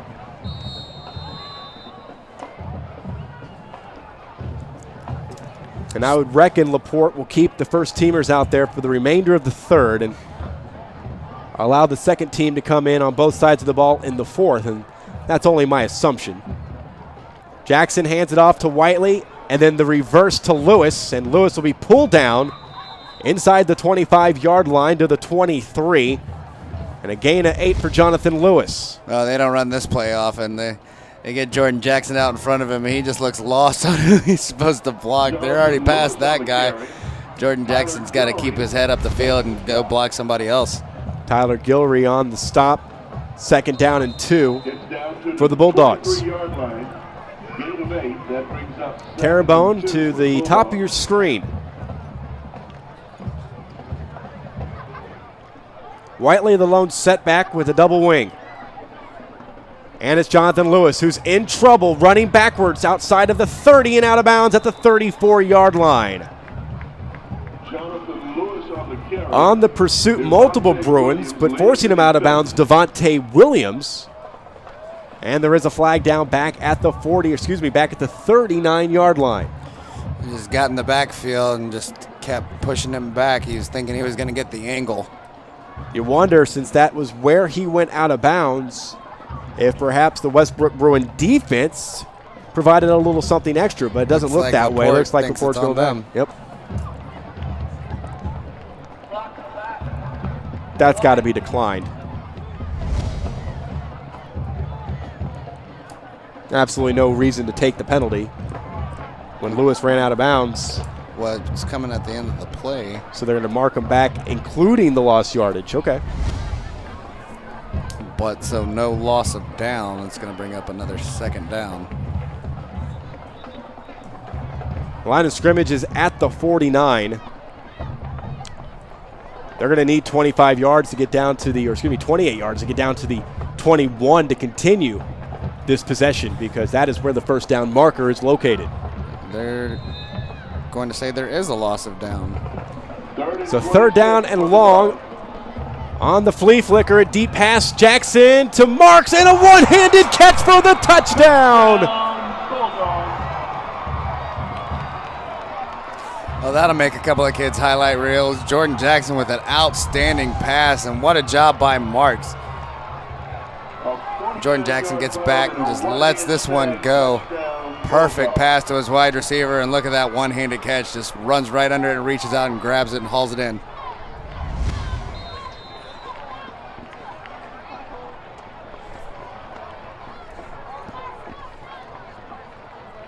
"50-yard pass play, not really what you would call a flea flicker. A little pitch and then a handoff right back to the quarterback, and not a flick back, not a pitch back. It works nonetheless. And the extra point by Medina makes it 42-0. Laporte demolishing Westbrook here tonight. Won't you be good to yourself? And don't you feel like coming home? It'll be like coming home. Some rooms feel like a fishbowl. But in our roomy suites, you can spread out and live a little. With breakfast, dinner, and drinks included, you'll feel right at home.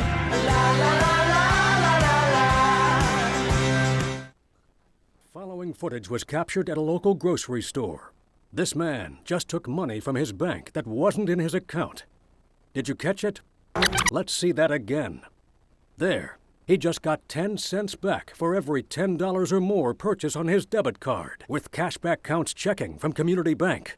Imagine a bank that actually pays you to use your debit card. Swipe all you can from your bank. Community Bank of Texas. Bank where you live. Porte standing deep. Eric Medina. Michael Silvers, Brent Moody, and our crew from the Thomas Center in Beaumont. 42-0 Laporte. Tell them all about it. That's going to be the oddest drive summary I've ever given. 50-yard touchdown pass from Jackson to Mark. Caps off a drive of 3 plays, but 31 yards. 53 seconds off the clock. Extra point attempt was good. That score coming with 5:52 left in the third. And Wilkerson gets tripped up by Medina on the return.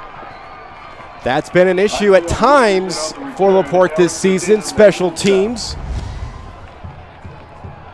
And outside of that 30-yard pass from earlier back in the first half, this the biggest play of the night. Definitely the most explosive play of the night for the Westbrook Bruins. But as I was stating on the drive summary, 50-yard touchdown pass, but only a 31-yard drive. Yeah. And that modified flea flicker. We'll see what the Bruins can cook up here after the great return by Isaiah Wilkerson. 5:43 remaining in the third quarter. It is all Laporte at 42-0.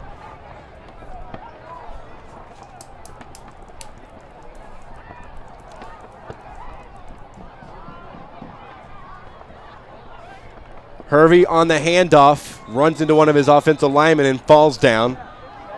Connected with his center, Bryson Martinez, and a loss of a yard. And after Justin Hervey, Trevor Nelson and Mark Guzman. And all the trouble that Westbrook has defensively finding out who's got the ball in the backfield for Laporte. On the other hand, Laporte does not have that problem. They are not fooled by the misdirection at all. Second down and 11. Approaching 5 minutes to play in the third. Hervey tries to get to the edge and does slightly turn the corner before being tackled by Ellis Hutchinson. at the 48-yard line, a 5-yard carry. And 3rd down and 7 forthcoming for Westbrook. A good job by Spearman to try to seal Jose Scott from the play. But good job by the defensive back coming up and making that play. You heard Keith Schul say that after the season, which will transition from a junior to a senior season, Jose Scott will make his college choice.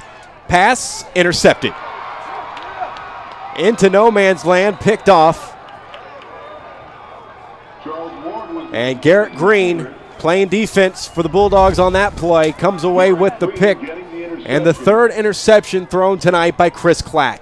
And now 1 of 3 on 3rd down conversions. And there's not a blue jersey in the vicinity of that ball. And it's like we're going to see starters still out on the field for Laporte.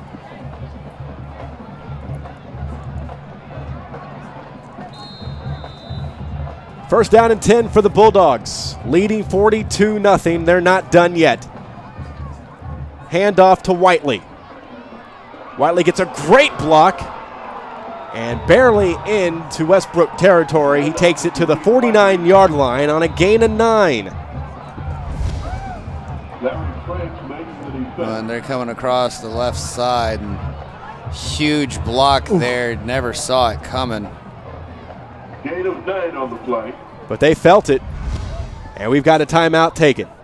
On the field, 4:15 remaining here in the 3rd quarter. 42-0 Bulldogs. When it just can't wait, come to Texas Emergency Care Center. We're a licensed, freestanding emergency room, open 24 hours a day, every day. Whether it's a broken bone or chest pain, the doctors and staff at Texas Emergency Care Center specialize in emergency medicine. We're ready and waiting, so you don't have to. At Texas Emergency Care Center, you'll be seen in minutes. We're open 24/7 in Pearland and Cypress, opening this summer in Atascocita. Find us online at txercare.com. How about an ale? Bigger. No, bigger still.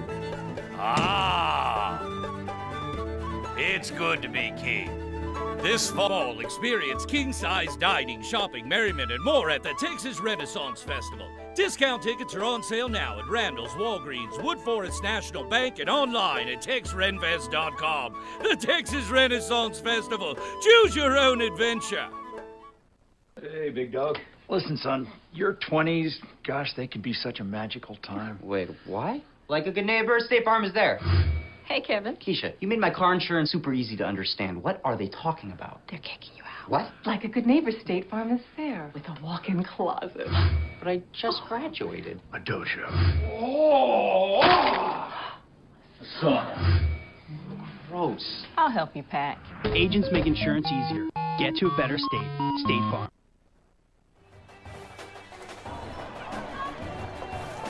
.415 remaining in the Thomas Center here in the 3rd.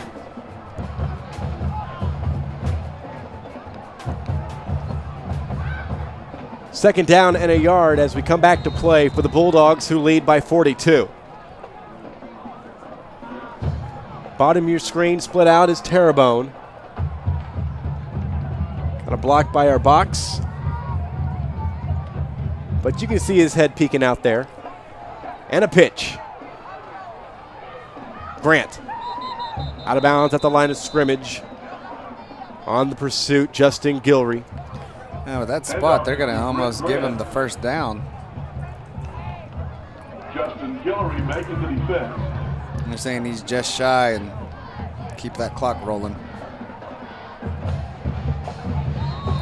Well, you certainly want, this is exactly what you want to do. When you know that you're going to sit idle and have a bye week next week, it is so much better. I'm stating the obvious here, but it's so much better to go in on a victory. Jonathan Lewis is standing over the ball trying to show the officials, look, that's the first down. And then finally the coaching staff from Laporte said, go measure it. We need to I mean, look, as close as it is, the officials should have called for a measurement.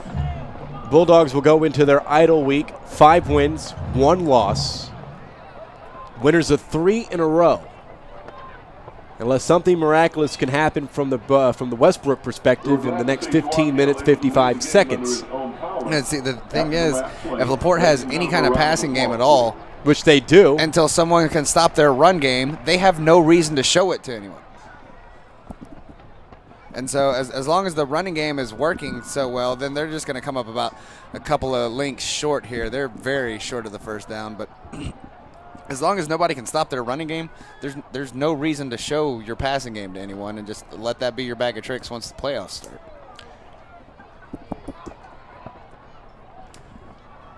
That was another thing that just inches shy of a first down. We're in preparing for this game. You know, this is not a team, Laporte, that you can just stack 8-9 in the box, because you do that, they can option out and go to the pass game, because you have a guy like Jordan Jackson who stands 6 feet 2 inches tall and runs over his center for the first down. Josh Vidalis, the quarterback last season, was at best 5 feet 9 inches tall, and he had to be rolled out to either side just so he could see downfield. They pick up the first down. That's 4 of 6 now on third down conversions, 17 first downs in the game. But Vidalis will be the author of one of the most historic wins in Laporte Bulldog football history, the win over Katy last year in the Region 3 semifinals. Play action pass, and Jackson throws it deep and incomplete as he overshoots. Well, 2 targets. I mean, one of which could have been Bryson Rogers. Rogers was the intended receiver. And there was another receiver in the area working like the middle of the field. 30 Garrett Green. That looked like, or perhaps that Bryson was Jonathan Rogers. Lewis. I thought it was Jonathan Lewis, number 23. But the pass falls incomplete. First incomplete pass thrown by Jackson in the second half on his first pass play, his first pass attempt. 2nd down and 10 for the Bulldogs. Handoff to Whiteley. Whiteley makes a cut back towards the middle of the field after beginning left, and takes it down to the 40-yard line for a gain of 8. And now Whiteley over the 200-yard mark, 203 yards on 16 rushes and a touchdown. 3rd and 2 with the Bulldogs at the Bruins 40-yard. He's also caught a couple of passes, hasn't he? Whiteley? Yeah. 1, 6 yards. Whiteley now, his season high coming in was 149 yards last week over Sterling. He has busted that and then some with his 203 tonight, and maybe even more. On 3rd down and short, Jackson will play fake and throw too high for Terrebonne. Coming in on a slant, and that forces the Bulldogs to make a decision on 4th down. That ball deflected by one of the linebackers.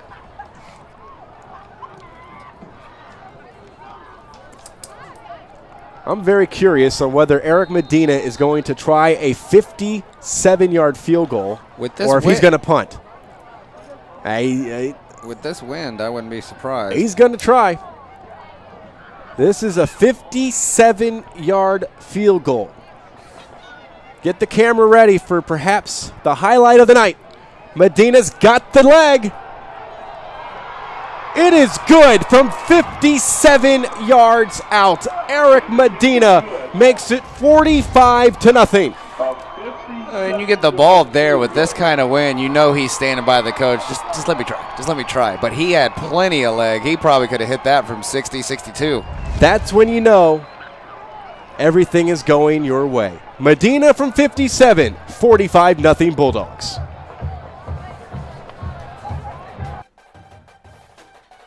College football returns to Reliance Stadium as the Big 12 faces off against the Big 10 at the Meineke Car Care Bowl of Texas, Friday, December 28th. Bring your family and friends to experience the passion, pageantry, and football tradition that can only be seen in the Lone Star State.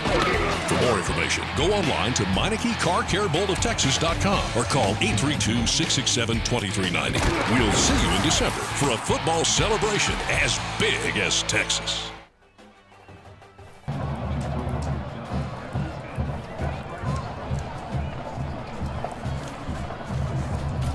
Crowd still abuzz over the 57-yard field goal by Laporte's Eric Medina. For more, here's Brent. You just told him, 57-yard field goal by Eric Medina capped off a drive of 6 plays, only 18 yards on the drive. 2 minutes, 31 seconds off the clock. That score coming with 1:47 left in the third quarter. It's 45-0. Laporte on top of Westbrook. And so Medina will kick it off. Still here in the third.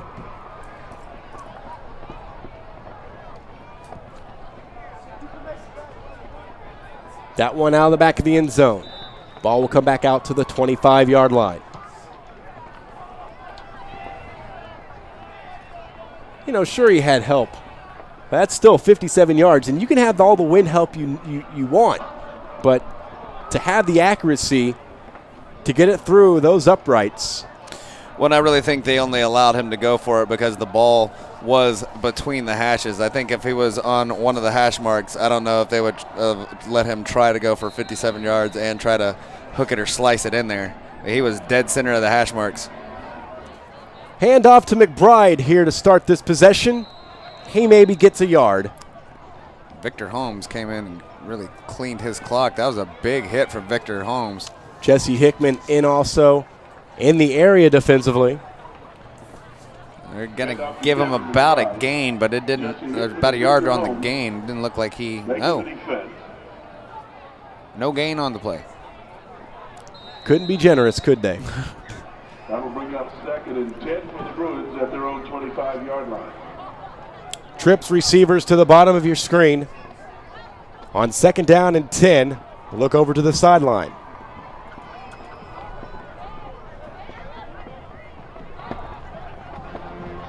Back on the ground, but this time it's Hervey. Hervey hit by Holmes, out of bounds at the 28. They'll keep the clock moving inside the final minute here in the third, a 3-yard run for Justin Hervey. And Holmes makes an outstanding play coming from his safety position. Gets blocked in the back and still is able to make the tackle. 14th third down. The Westbrook Bruins have not converted a third down in their last 11 tries.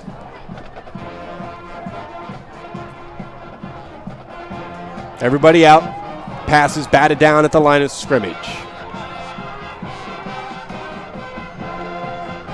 And the punt team should come back out, but you never know. And in fact, the punt team will come out for Westbrook. A total dominating effort tonight by the Laporte Bulldogs. Scored on the game's first possession and never looked back.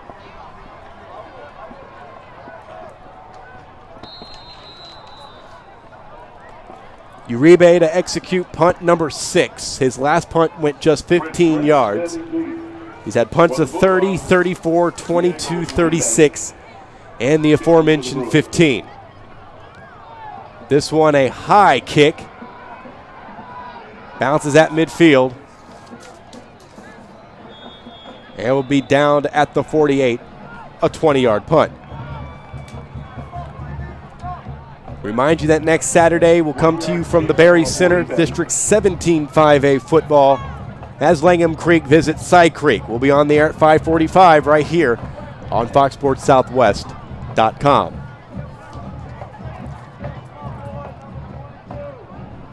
It'll be a very happy drive for the Laporte Bulldogs after this one is all said and done. Westbrook don't have to go very far, but they have a lot to think about and how they're going to continue district play. This is their district opener. They were off last week when District 21 5A action began. You have 7 teams in this district. 4 will make the playoffs. Jackson throws it deep. That one well out in front of the intended receiver, Britt Grant. 3 straight incomplete passes here in the second half thrown by Jordan Jackson, stopping the clock with 6 seconds left in the third. And right now you would have to think Port Arthur Memorial, North Shore, and Laporte are shoo-ins with a long way to go in this season. Deer Park, Westbrook could be the other team. Could be that 4th team to make the postseason. Hand off to Lewis to the edge on the right-hand side, out of bounds at the 45 for a 3-yard pickup, and that brings us to the end of the third quarter. 3 quarters in the books. All Laporte, 45-0. This is Saturday Night Football presented by Texas Emergency Care Center. When it just can't wait, come to Texas Emergency Care Center. We're a licensed, freestanding emergency room, open 24 hours a day, every day. Whether it's a broken bone or chest pain, the doctors and staff at Texas Emergency Care Center specialize in emergency medicine. We're ready and waiting, so you don't have to. At Texas Emergency Care Center, you'll be seen in minutes. We're open 24/7 in Pearland and Cypress, opening this summer in Atascocita. Find us online at txercare.com. Cool. I won again. Monopoly at McDonald's is awesome. 1 in 4 winners. Hard to beat those odds. I can. I'm moving to San Diego. Why? It's the luckiest city in America. It's got the most sweepstakes winners and the fewest lightning strikes. Doesn't matter where you are. Still 1 in 4. Just the same, I think I prefer San Diego. It's the 20th edition of Monopoly at McDonald's, and 1 in 4 wins. With over $300 million in cash and great prizes, it's the most prizes ever. The simple joy of winning. Through gift, breast cancer. Through gift of by screening. Start of the fourth quarter, 3rd down and 7 for the Bulldogs. They'll scrimmage from the Westbrook 45-yard line, leading 45-0. As 1 in 8 women in the United States will be diagnosed. Jackson throws, complete. Terrebonne. Terrebonne making Bruins miss, and then tackled from behind by Jesse Hickman. Short of the first down at the 39-yard line, a reception, a catch and run of 6 yards. If you would like more information about free breast cancer screening, Looked like he made a few moves that lost him some yards trying to get to that first down marker. I think if he just turned it upfield to the left side instead of cutting back to the opposite side of the field, probably would have picked up the first down. David Terrebonne with the game's first touchdown, a 30-yard pass play on 4th down to open up the scoring. And a handoff, or excuse me, a pitch to Lewis on 4th down and 1. He'll get the first down and then some. Down to the 32 for an 8-yard scamper. Lewis also closing in on over 100 yards. Whiteley over 200. Lewis 16 yards shy of the 100-yard mark. And during the break, we mentioned, of course, the 57-yard field goal kicked by Eric Medina in the 3rd. The record for the longest field goal in Texas high school history, David Leverton back in 1995, a 62-yarder. In the Midland versus Odessa Permian game. 1st and 10.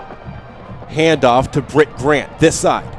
Lowers his shoulder and is wrestled down at the 31-yard line. And on the tackle, Talwin Hill. Gain of a yard. Amazing he was able to gain a yard there because it looked like he was coming down for a loss, but as they were able to close in on that angle on the on the running back, he just lowered his head and was able to use his momentum to pick up a yard. Good to see Talwin Hill back out on the field. He was that Bruin who was hit hard on the block on the run back in the 3rd quarter. We mentioned that big hit. He's back out on the field trying to impose his will on the defensive end for the Westbrook Bruins. Handoff to a new back in the game, Clifton Figaro. Another first down in the game for the Laporte Bulldogs. That's 19 so far. We've got 10 minutes left in the 4th. Just moving the ball with ease against this Westbrook Bruins defense. A gain of 11 and another first down. Clifton Figaro getting into the action. Ball resting on the 20-yard line with a 45-point lead for the Laporte Bulldogs. And they'll get that well-deserved bye week next week before getting ready to take on their rivals in the backyard rivalry game. The Deer Park Deer successful back on Thursday night here in the district over Sterling. Timeout taken by Westbrook. 9:48 remaining here at the Thomas Center. All Laporte 45-0. Qualified personnel to staff your organization, it's a difficult assignment in today's job market. If this is a challenge for you, then call Metter Staffing Services. They've been assisting Houston area employers for over 43 years in locating all types of personnel, ranging from entry-level administrative candidates to CEOs, and virtually every other job category to meet your employment needs. Join the Metter Staffing conversation online on Facebook, Twitter, and LinkedIn. Call 713-941-0616 today. Metter Staffing. They know the people you need to know. You a fanatic? Open a Texans checking account with First Community Credit Union and you could win a trip to the big game in New Orleans. Just visit TexansChecking.com and open your account. Signing up is easy and free. You'll get a customized Texans debit card. And best of all, you could win a trip to New Orleans for the big game or other great prizes like trips to Texans road games and the 2013 draft in New York City. Be a fanatic. Visit TexansChecking.com and sign up for your chance to win. First Community Credit Union, the official credit union of the Houston Texans. 1st and 10 for the Bulldogs. Handoff. Lewis. Down inside the 10, being pulled down by Matt Williams. He takes Williams down a couple of yards to the 8 on a 12-yard run. And now Lewis just 4 yards away from my stat-keeping ability from crossing over the 100-yard mark. Lewis came in with 359 yards rushing, 5 touchdowns, averaging over 7 yards a carry in 2012. 1st and goal for the Bulldogs. Bulldogs put in a new quarterback. Pitch left, new quarterback in the game. Talwin Hill on the tackle of Clifton Figueroa. The new quarterback is Nick Brown. Brown just 1 of 5 this season throwing the football, 10 yards. He has thrown 2 interceptions, just a sophomore. May get his chance in a couple of years, and of course you always have to be ready when your number is called in case Jordan Jackson can't play due to any number of things, so you always have to be ready. It's always good to get some reps.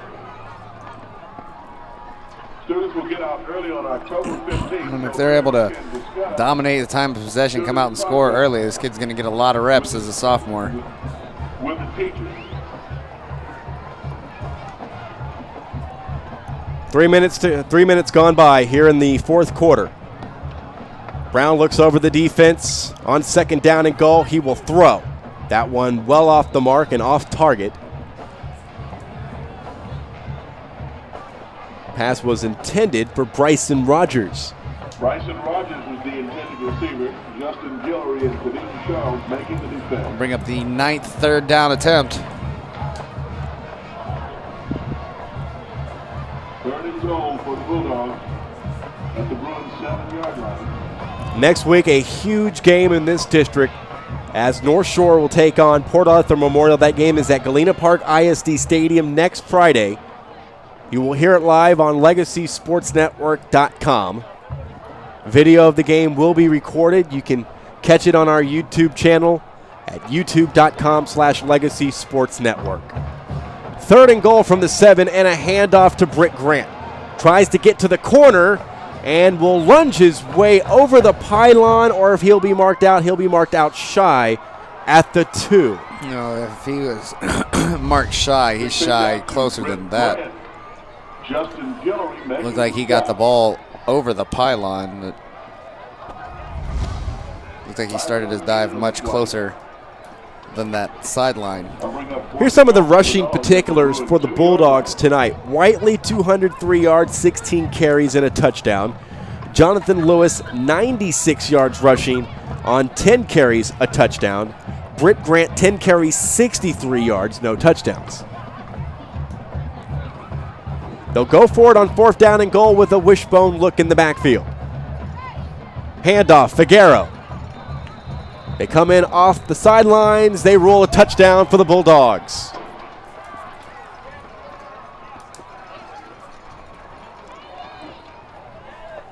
Third 4th down conversion of the night. The second time a 4th down play has resulted in a touchdown for the Laporte Bulldogs as Figueroa scores his first touchdown of the season.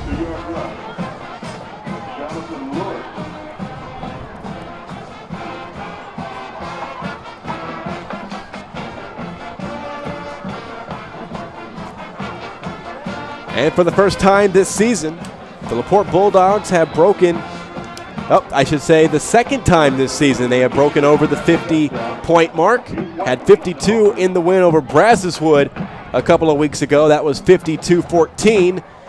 It's now 52-0 for Eric Medina and the Laporte Bulldogs. 8:39 remaining in the Thomas Center.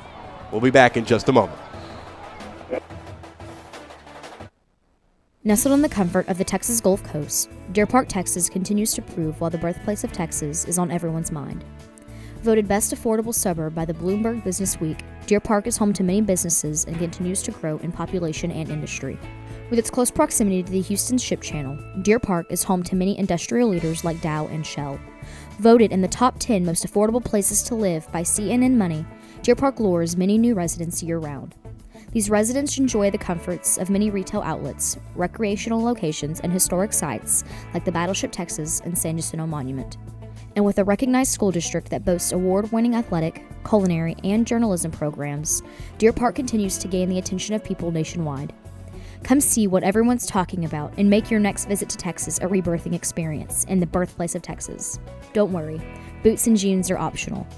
Work, stay, play, explore. That's Deer Park, Texas. Uniquely you. Charles Ward standing deep. Aaron Medina handling the kicking short. Second time this season, the Laporte Bulldogs have crossed over the 50-point total. Second time they've reached 52 points. And we still have 8 minutes and some change remaining in the Thomas Center in Beaumont on this Week 5 Saturday night. Pooch kick. And taken on the one hop by Ladarius Spearman. Spearman, they may be generous and give him the 31, and they do. Second teamers in on the fun now for the Laporte Bulldogs, and they're able to score on fourth down for the second time. Tonight the Bulldogs cash in on fourth down with a touchdown. Here's more with Brink. 2-yard touchdown run by Figaro caps off a drive of 11 plays, 48 yards, 3 minutes and 32 seconds off the clock. Extra point attempt by Medina was good. That score coming with 8:39 left in the game. It's 52-0 Laporte on top of Westbrook. Well, Laporte would have to score 18 more points to match the total scored by the Katy Tigers tonight. They defeated Maid Creek 70-7. Amazingly, the Tigers did not score in the first quarter of that game. Pass complete to Wilkerson, but the Bulldogs swarmed defensively at the line of scrimmage. No gain on the pass completion. Just the second completed pass to Wilkerson here in tonight's game came in with 3 receptions, 15 yards, and a touchdown. And scored the touchdown last weekend, or last 2 weeks ago in the win over Chavez.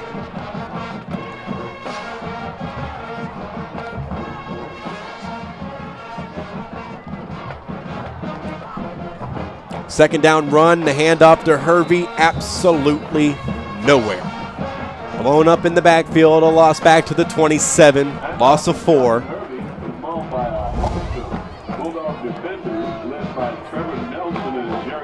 Averaging less than a yard per carry here tonight, as the defense of the Laporte Bulldogs continue to stiffen up and play a significant role in preserving the shutout. Well, they had the starters in on the first 2 downs, and here on third, they've got a bunch of the backups in. Still trying to hold on to this shutout. Hand off to Hervey again. Really nowhere to go.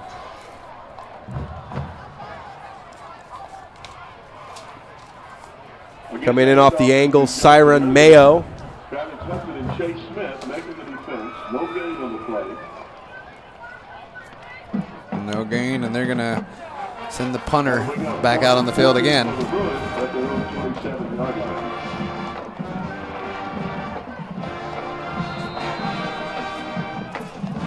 Punt number 7 for Diego Uribe. Kicking for the Bruins, Brent standing deep for the Bulldogs.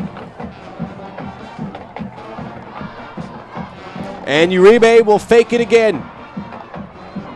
Over the 35, he'll get a first down to the 43-yard line, picking up 16. I'll tell you, somehow, this youngster is leading the team in rushing yards. Wow. 2 rushes. 22 yards. McBride has 20. Hervey has 10. Clack's been sacked, and he has tried to run, -6 yards. Velez with -4. That's the 5th first down of the game. And the drive continues for the Bruins. 6 minutes to go here at the Thomas Center. Handoff McBride, and now he's got the team high in running yards as he takes it to midfield. Pass completed to Cameron McBride. Travis Thompson makes the defense.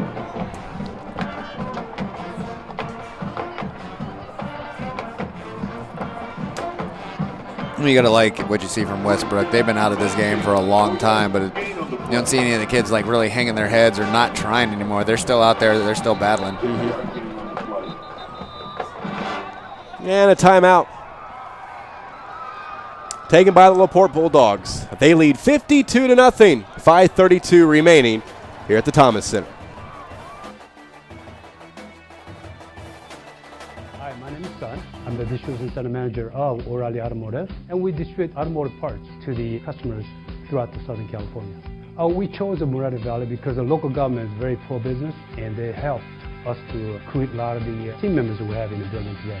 We are the leading company for the aftermarket car parts in the United States. Right now, we carry 132,000 parts in stock. We sell the hard parts like alternative starters to soft parts like cleaners, soap.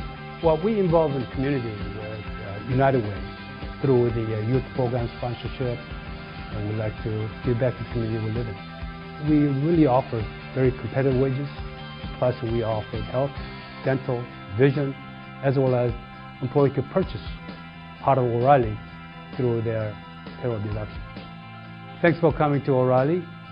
Please choose our O'Reilly stores for all your automotive needs. 23rd, 2013. 5:32 left to play at the Thomas Center. Second down and a long four. Pass. That's incomplete. And Ashante Velez, the intended receiver, looked like he could make the catch but didn't. Yeah, and Clark looked a little upset after that drop, but you can't get too upset with your receivers dropping balls because you've left some well out of their reach. Saturday Night Football presented by Texas Emergency Care Center is a production of the Legacy Sports Network. Any rebroadcast, retransmission, or any other use of this telecast without the express written consent of the Legacy Sports Network and Fox Sports Southwest is strictly prohibited. This game is being produced by Ryan Barton, directed by Matt Broussard, and our technical crew led by Kelly Carlquist, and the executive producer of the Legacy Sports Network, Jim Barton. Hervey gains a first down on a run of 4 yards, make it 5.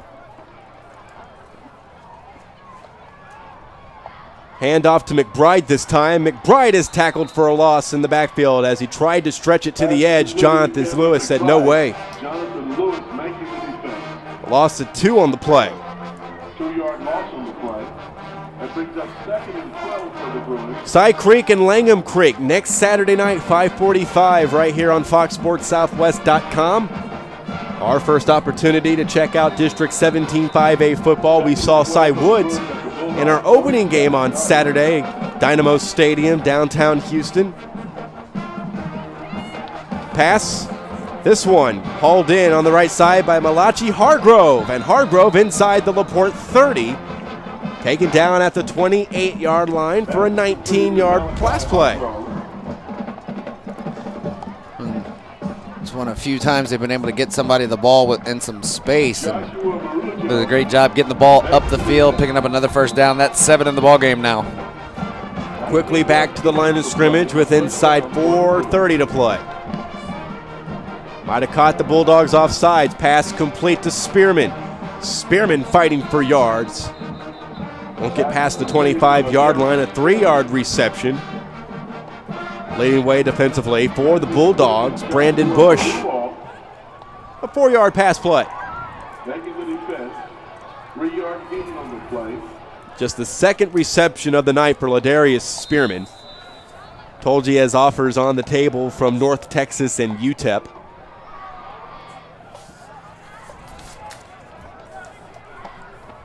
Second and 6 from the 25.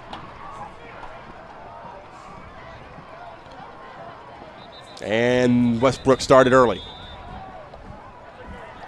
First penalty in the second half. 3:39 remaining Here at the Thomas Center coming up, it's the Metter Staffing Services postgame show. Get you our final thoughts and a preview of next week's game between Langham Creek and Side Creek. That's straight ahead on the Metter Staffing Services postgame show. Really kind of hard to pick the players of the game from Laporte. Jose Scott all over the place, both offensively and defensively. Mark with the 2 touchdown catches, Jackson with the 3 passes. So I picked all 3 of them. We'll make the formal mention after this play. Shotgun for Chris Clack. Quick strike complete to the right-hand side, and Hargrove fighting for extra yards. And with Hargrove's receiving yards late in this game, he's got a good chance of being the player of the game also. 84 yards passing for Clack, 3 interceptions. 10 of 25 for the senior. Our Raising Cane's players of the game for the Westbrook Bruins, Cameron McBride, and for Laporte, the aforementioned Jose Scott, Jave Mark, and Jordan Jackson. With these achievements, Raising Cane's proudly salutes our players of the game. Jaron going back and forth at the end of that play. One of the Laporte players' helmets was pulled off, and he didn't take too kindly to that. I think we're going to get some more unsportsmanlike conduct penalties, perhaps even some ejections. You see our referee Ray Parkinson talking briefly there with Laporte head coach Jeff LaRoe. Penalty assessed on Laporte. Takes the ball down to the 11-yard line. The Laporte player was the one who had his helmet ripped off, and he kept grabbing for his nose like it was bloody. That's why he was upset, because someone just blatantly ripped his helmet right off.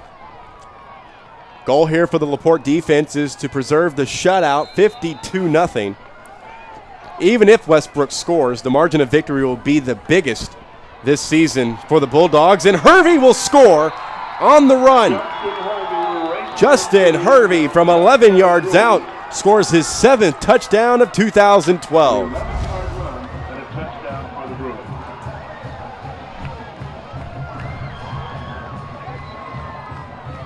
Nifty footwork, kept his balance and his poise.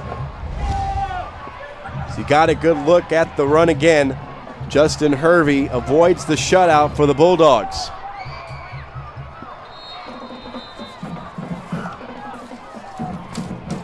And Devin Padilla late coming on to be the holder for Diego Uribe, and Uribe splits the uprights on the extra point. 3:13 left to play here at the Thomas Center. Westbrook finally on the board, but they trail by 45.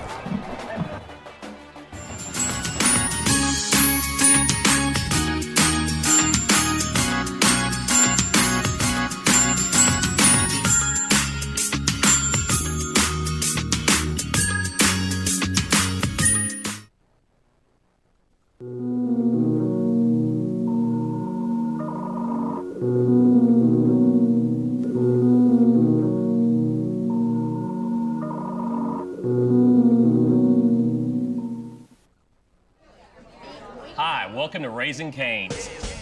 You know Cane's is all about one love. It's chicken fingers that are always fresh, never ever frozen. A friendly crew, a fun atmosphere, and a perfect chicken finger meal every time. That is one love. Raising Cane's chicken fingers.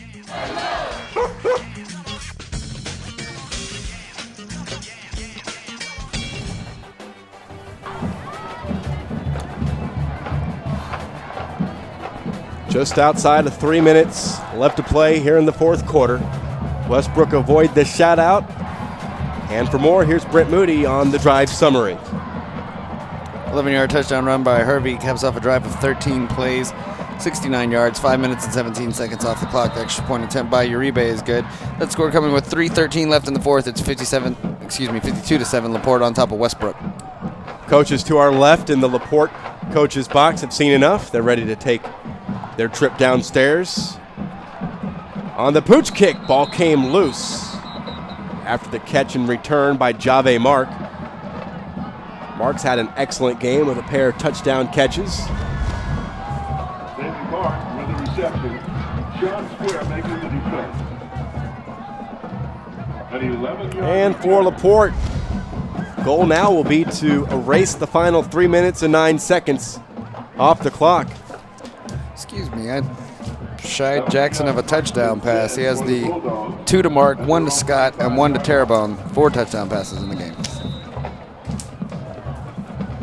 Excellent performance all around by the Laporte Bulldogs as they will enter their bye week on a 3-game winning streak and a 5-1 record. They'll be 2-0 in the district. Here's a pitch to Grant. Britt Grant to turn the corner. Somersaults over the 40 to the 41.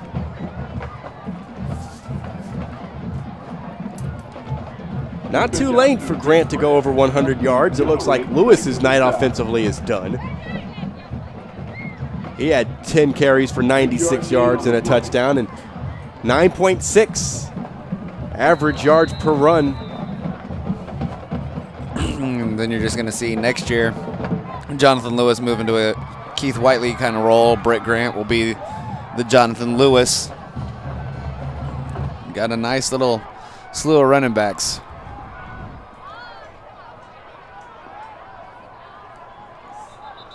And we have whistles and flags. Keith Whiteley, his 16 rushes for 203 yards and a touchdown. He averaged 12.68 yards per carry tonight.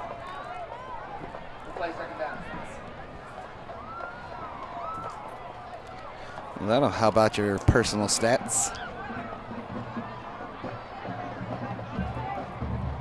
Grant over 6 yards a carry tonight, so the average yards per carry for the Laporte Bulldogs, Whiteley, Lewis, and Grant, outstanding.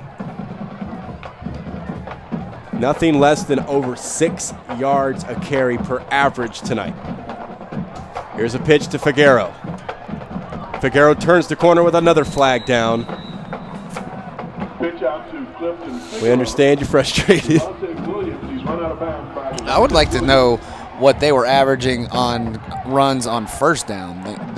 There was a not that good. I understand. We don't have enough time to do that much statistics up here. I mean, we're doing the stats ourselves, but there was a period there, and from like the first through about halfway through the third quarter, that every first down run they were getting at least 8 yards. Yeah, you're definitely right. Makes your options on second and third down that much better. You can call any play in the book if you're picking up 8 yards on the ground on first down. Holding called on Laporte. 65 yards on 7 penalties. Called on Jeff LaRoe's team, who came in having been penalized in their last game against Sterling 3 times for 25 yards.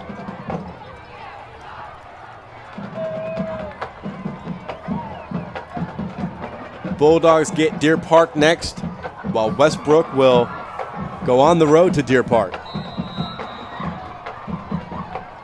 And that game right there next week could very well be the game between the 2 final playoff teams, or at least the 2 teams fighting for that final playoff spot as of this moment, as Grant takes that one to the 29-yard line, approaching 140 remaining here at the Thomas Center. Because like we were mentioning earlier, it seems, and I mean, I don't think I'd contradict myself by saying that it would be a foregone conclusion that teams like Port Arthur Memorial, who only were the regional champions last year and still are undefeated, North Shore, they're back. You heard Keith Scholl of LP Blog, LB Bulldog Blog on Twitter, and Laporte Bulldogs on Blogspot, lpbulldogs.blogspot.com. He agrees they're back. I mean, they've had a couple of down years, but right now North Shore looked really good, and I think they started to really turn it around. They were down in that Manville game in week 1, and then they came back with an explosive second half to defeat the Mavericks, who only went to the Class 4A state championship game a season ago and came up short against Aledo. These Bulldogs look like if they remain healthy, they're going to play in the postseason again. So it's going to come down to who's going to get that 4th playoff spot, and it's going to come down, it would appear, to either Westbrook or Deer Park, because Channelview have only won 1 game. They're 0-2. Sterling have yet to win this season. They're also 0-2 in the district. But there's still a lot to be played, and you never know what can happen. But I think that game next week between Westbrook and Deer Park could decide who will be that 4th playoff team. Oh, definitely. It could definitely decide that. And Also, you never know what could happen to these teams. Injuries, team that at the top of the top of the district could just be injury plagued at the remaining point of the district campaign, and teams that you would think wouldn't get in out of the district might have a chance to sneak in. So you just got to keep playing them. 58 seconds left here at the Thomas Center. Third down and long for the Bulldogs. The ball resting on their own 29-yard line. They got to get to the 45.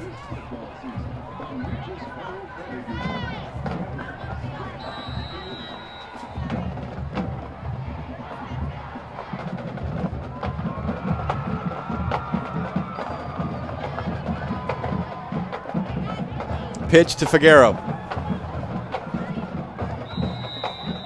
Out at the 35-yard line, they keep the clock running, and it's fourth down. Metter Staffing Services post-game show forthcoming. Final thoughts from inside the broadcast booth. A look ahead to the game next week between Langham Creek and Cy Creek. That'll take place at the Berry Center. 5:45 our airtime on FoxSportsSouthwest.com. Looks like, and that's going to do it. Laporte's going to run it down and call a timeout. They're going to have to run this fourth down. Yep, and they'll probably just run the clock out.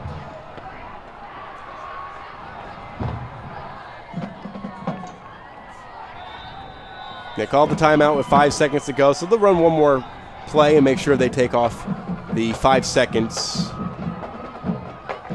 And then we will move forward into the Metter Staffing Services postgame show. Again, our finals from District 21 5A this weekend. On Thursday, Deer Park put it to Sterling 62-14. Port Arthur Memorial broke 60 points as they defeated Channelview 61-14. And Laporte, with a 52-point effort tonight, will beat the Bruins of Westbrook High School 52-7.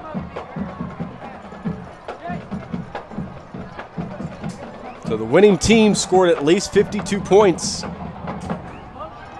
here in District 21 5A on this week 5, the second week of district competition. 5 more weeks to go. It's gone by pretty fast, hasn't it? Yeah, it's going to be real interesting in this district to see the top teams, once they start going up against each other, they're scoring 52 and 60 points a game, and see if their defenses are as good as they claim to be against the poorer teams of the district. Well, last year's Laporte Deer Park game, that's who Laporte get next in 2 weeks, went to overtime with the Bulldogs winning. The year before, Deer Park won at home, and this game will be at Absher Stadium. Check it, Bulldog Stadium next week, and that brings us to the end of this one here at the Thomas Center. As the Laporte Bulldogs defeat the Westbrook Bruins, they come in from Laporte and on the road a 52-point effort. The second time the Bulldogs have put 52 points up on the road this season. 52-7 is the final score. And 52-7 is the final score, and they just came out here and scored on the opening drive and just never looked back. There's nothing Westbrook's defense could do to slow down the Laporte offense, and there's nothing that they could do to get going offensively against this Laporte defense. Final score, the Laporte Bulldogs 52 and the Westbrook Bruins 7. Back with the Metter Staffing Services postgame show after these messages. This has been Saturday Night Football presented by Texas Emergency Care Center. Hi, my name is Sun. I'm the distribution center manager of O'Reilly Automotive, and we distribute automotive parts to the customers throughout the Southern California. We chose the Moretti Valley because the local government is very pro-business, and they help us to recruit a lot of the team members we have in the building today. We are the leading company for the aftermarket car parts in the United States. Right now, we carry 132,000 parts in stock. We sell the hard parts like alternative starters to soft parts like cleaners, soap. Well, we involve in the community with United Way through the youth program sponsorship, and we like to give back to the community we live in. We really offer very competitive wages, plus we offer health, dental, vision, as well as employee could purchase part of O'Reilly through their payroll deduction. Thanks for coming to O'Reilly. Please choose our O'Reilly stores for all your automotive needs. You a fanatic?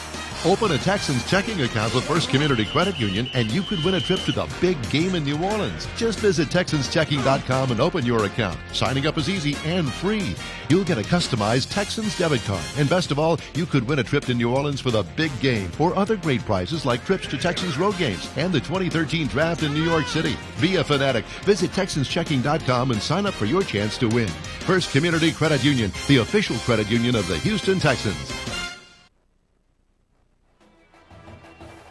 And we welcome you back to the Thomas Center in Beaumont and to the Metter Staffing Services postgame show, where tonight it was all Laporte, 52-7 over Beaumont Westbrook. And for the Bulldogs, now a winning streak of 3 games, and they are 2-0 in District 21 5A, and a well-deserved break next week, Brent Moody. 3 games in a row they win, and they go into their bye week as they get ready for Deer Park next. Oh, yeah, they earned it. They came out scoring. They came out firing on all cylinders, and they got 2 weeks to prepare for the next district game, and they're going to be a team to look at in this district. Good news for Laporte fans tonight. 4th down on the first possession of the game and a 30-yard touchdown pass from Jordan Jackson to David Terrebonne. That was a good omen for them. Yeah, and it didn't seem to really pressure the junior quarterback when they were in a position where they needed him to make a play. He stepped up, and he did.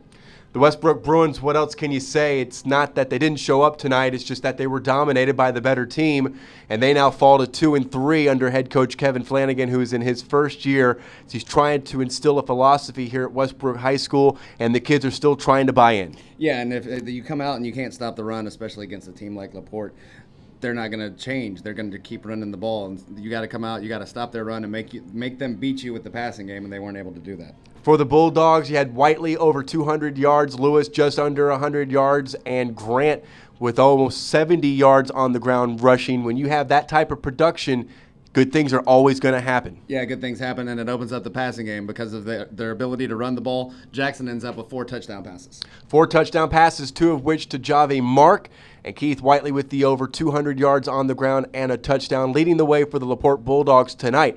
Now, next week, District 17 5A football. You always hear about the Cy-Fair schools beating each other up. Hard for those schools to make a deep run in the postseason. The last team to do it was the Cy Falls Golden Eagles in 2006 when they made it to the state championship game. But last year they were the district champions and they lost in the second round. It's just one of those districts, 10 Cy-Fair schools in the district, only one non-district game apiece. They just beat each other up. Should be entertaining next week, Langham Creek and Cy Creek. A lot of talent out in the district, a lot of size, and as you said, they just beat each other up, and it's hard to have your starting team from the beginning of the season there in the playoffs because they're just killing each other. That comes your way here on FoxSportsSouthwest.com. Next week, 5:45, our airtime from the Berry Center, Langham Creek and Cy Creek. But tonight, the Laporte Bulldogs defeat the Westbrook Bruins 52-7. 3-game winning streak into their bye week. They are 5-1 overall. For Brent Moody and our entire crew, I'm Michael Silvers. So long from the Thomas Center in Beaumont.